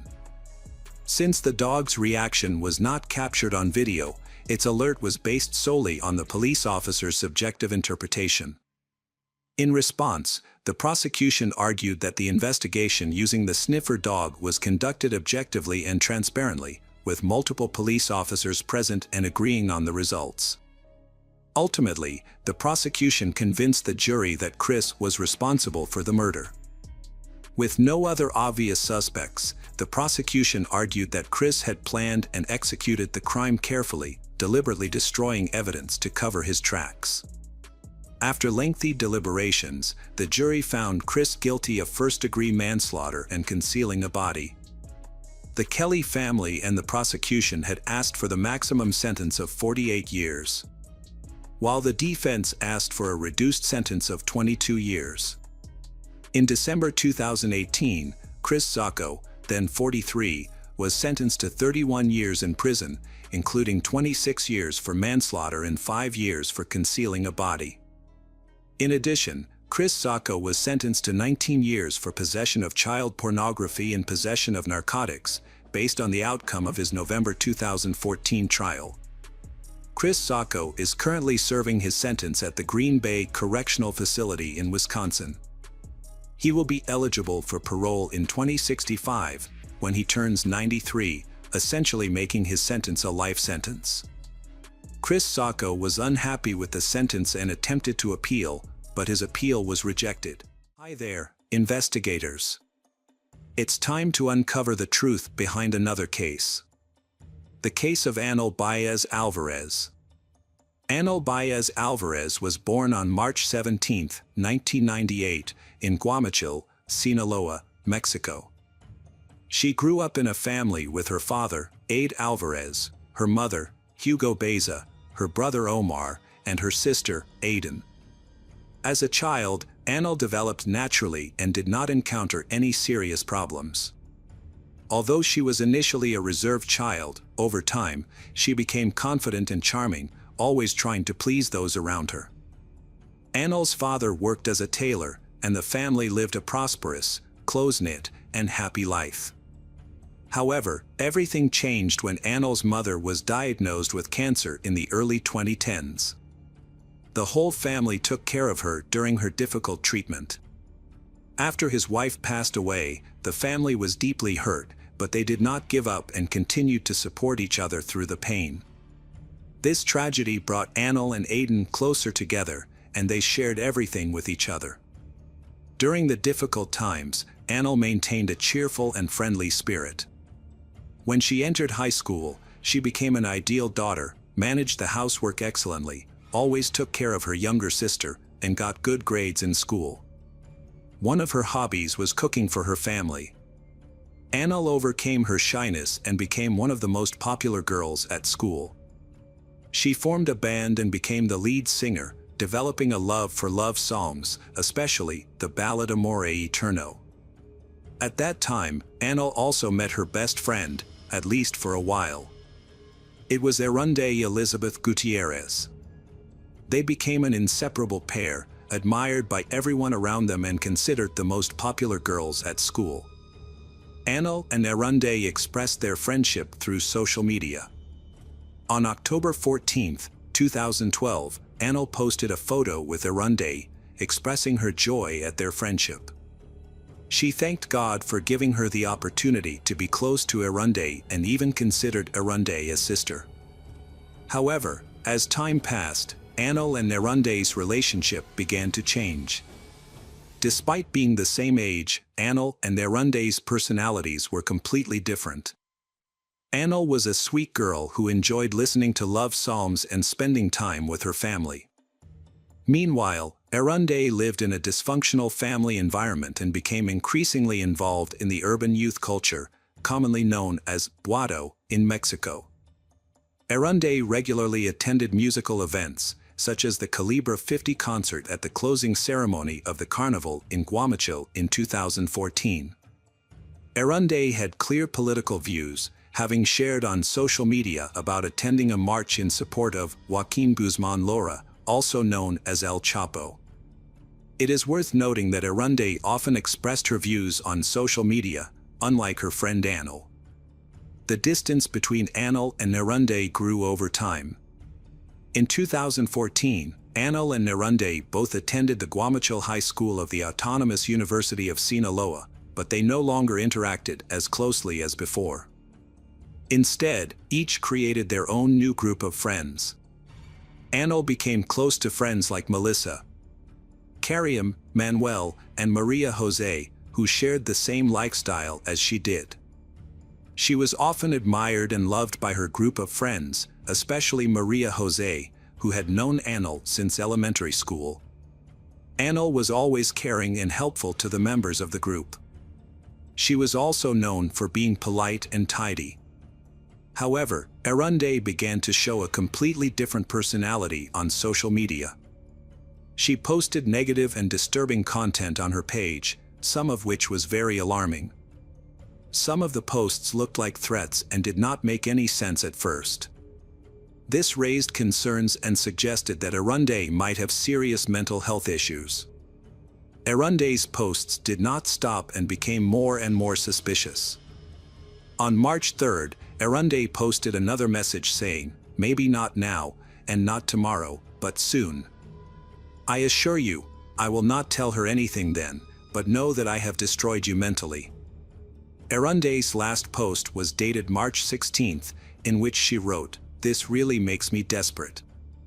However, no one knew who these threats were directed at. Rumors began to spread around the school that Erunde was angry with an old friend named Anel because they were no longer friends.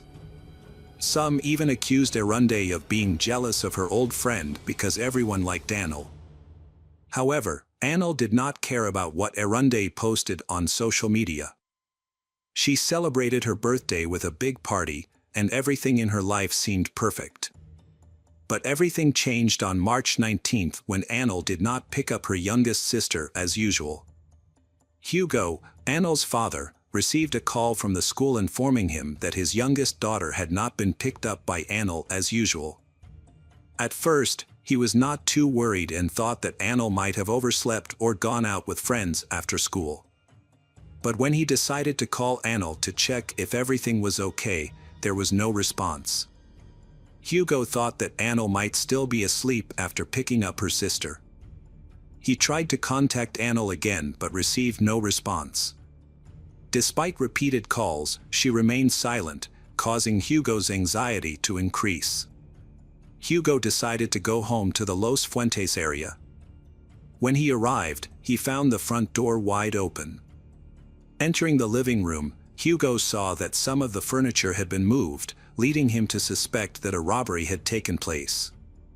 He called Anil's name and searched the house desperately for her, but she did not respond.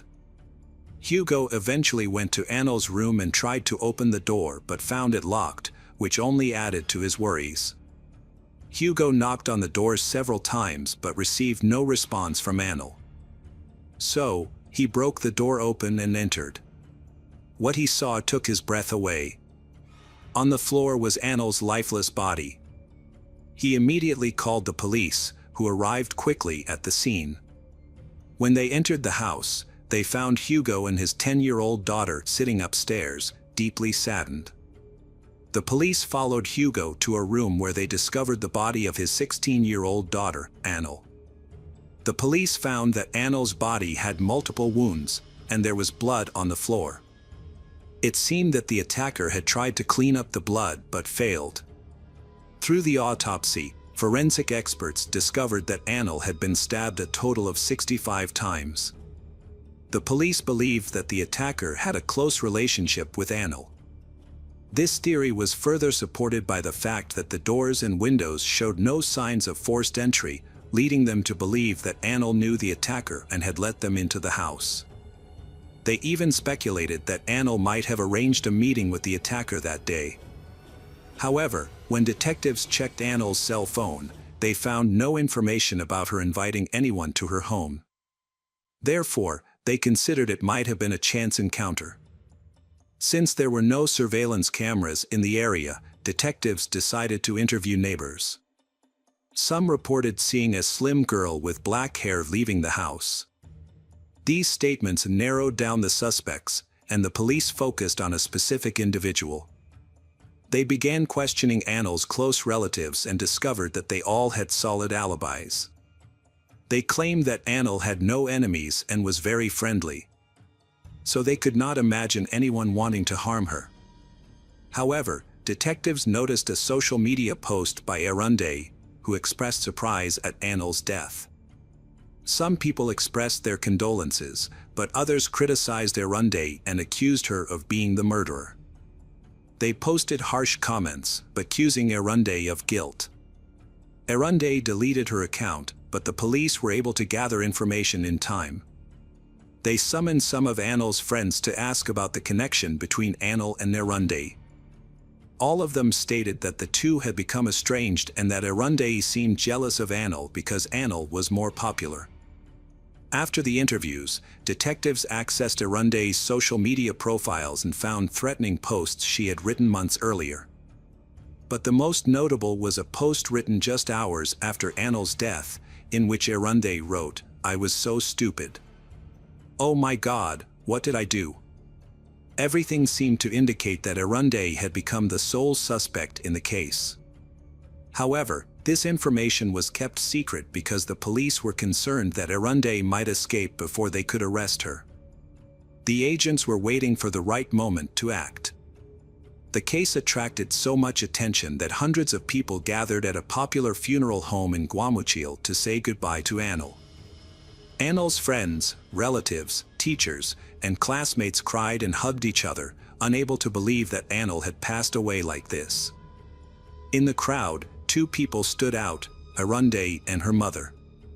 Yolanda entered the funeral home with her head bowed, her long black hair covering most of her face. Her outfit was unusual for the hot weather, as she wore a hooded hoodie with long sleeves, as if trying to hide something. Yolanda and her mother went to pay their respects to Annel's family. They sat near Annel's coffin, where everyone present was whispering and looking at Yolanda with tense expressions, noticing that she seemed very nervous. The police then approached Yolanda and asked her to follow them to the police station. Yolanda did not resist and went with the authorities. At the police station, the interrogation began. Initially, Yolanda claimed innocence, but after a few questions, she opened up. Yolanda showed scratches and bruises on her arms and torso, confessing that Annel had inflicted these injuries when she tried to defend herself in December 2013. The incident stemmed from a photo that Annel had posted online, in which they were caught hugging and partially undressed. Yolanda did not like the photo because Annel had posted it without her consent. She asked Annel to delete the photo, but Annel ignored her. After a while, Annel finally agreed to delete the photo, but it was too late. Their friendship was irreparably damaged. The situation became worse when a classmate of Yolanda's informed her that he had a sensitive photo of her, and she suspected that the photo was the same one that Annel had posted months ago. This made Yolanda start thinking about revenge. Yolanda had been expressing her anger on social media for a long time. On March 19, 2014, she wrote a cryptic statement on her personal page. Then, she went to Annel's house in the Los Fuentes neighborhood. When she arrived at Annel's house, Yolanda brought 2 servings of ice cream and put on a fake smile. She said that she wanted to reconcile with Annel and be friends again. Annel happily agreed and led her into the house. She even invited Yolanda upstairs to chat in her room on the 2nd floor, just like before. When Annel and Yolanda entered the room, they started chatting and eating ice cream. After a short while, Yolanda suggested watching a movie. She said that she was going to the bathroom and asked Annel not to stop the movie. However, instead of going to the bathroom, Yolanda went downstairs to the kitchen and grabbed a sharp knife. Yolanda returned to the room, hiding the knife under her clothes. She found Annel lying on the bed with her back to the door, giving her an opportunity to attack. Yolanda pulled out the knife and started attacking Annel. Annel tried to defend herself but was unable to fight back. She lost too much blood and fell to the floor, becoming the victim of a brutal crime. Yolanda became impatient. Knowing that she had to act quickly before Annel's family returned, she tried to clean up all the traces of blood in the house. Even though she used all the rags to clean, there was still too much blood. She could only clean up part of it. She finally went to the bathroom to wash her hands and then took Annel's clothes from the closet to wear. Yolanda then closed the bathroom door and left Annel's body there. She left the house, leaving the front door ajar. This story of Yolanda's made Annel's relatives very angry because they knew it was a lie. According to them, Yolanda's description of Annel was completely untrue. In addition, Annel's friends insisted that they had never seen the photo mentioned in the story. The proceedings moved quickly. 4 police officers escorted Yolanda to the juvenile court. After an hour-and-a-half long hearing, Yolanda was found guilty. Although she had carried out a deliberate plan and the murder was intentional, because she was only 16 years old, under Mexican juvenile law, Yolanda was sentenced to 7 years in prison. She was transferred to a juvenile detention center. The victim's family thought justice had been served, but they were mistaken. The defense filed an appeal because the trial was held in the wrong venue. A higher court decided to reopen the trial. Despite the expedited process, the verdict was not overturned.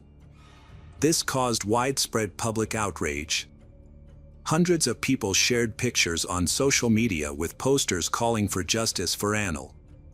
Several polls were conducted with over 5 million participants, and the majority felt that Yollanda's sentence was unfair.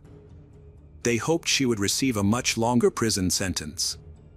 However, after the trial was reconducted, the girl was still sentenced to only 7 years in prison.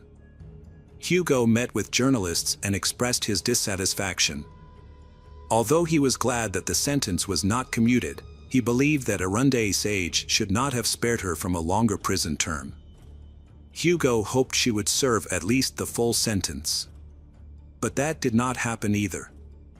On July 6, 2016, Yollanda's sentence was reduced to 5 years in prison. At the same time, the court also decided that if she behaved well, she could be released earlier.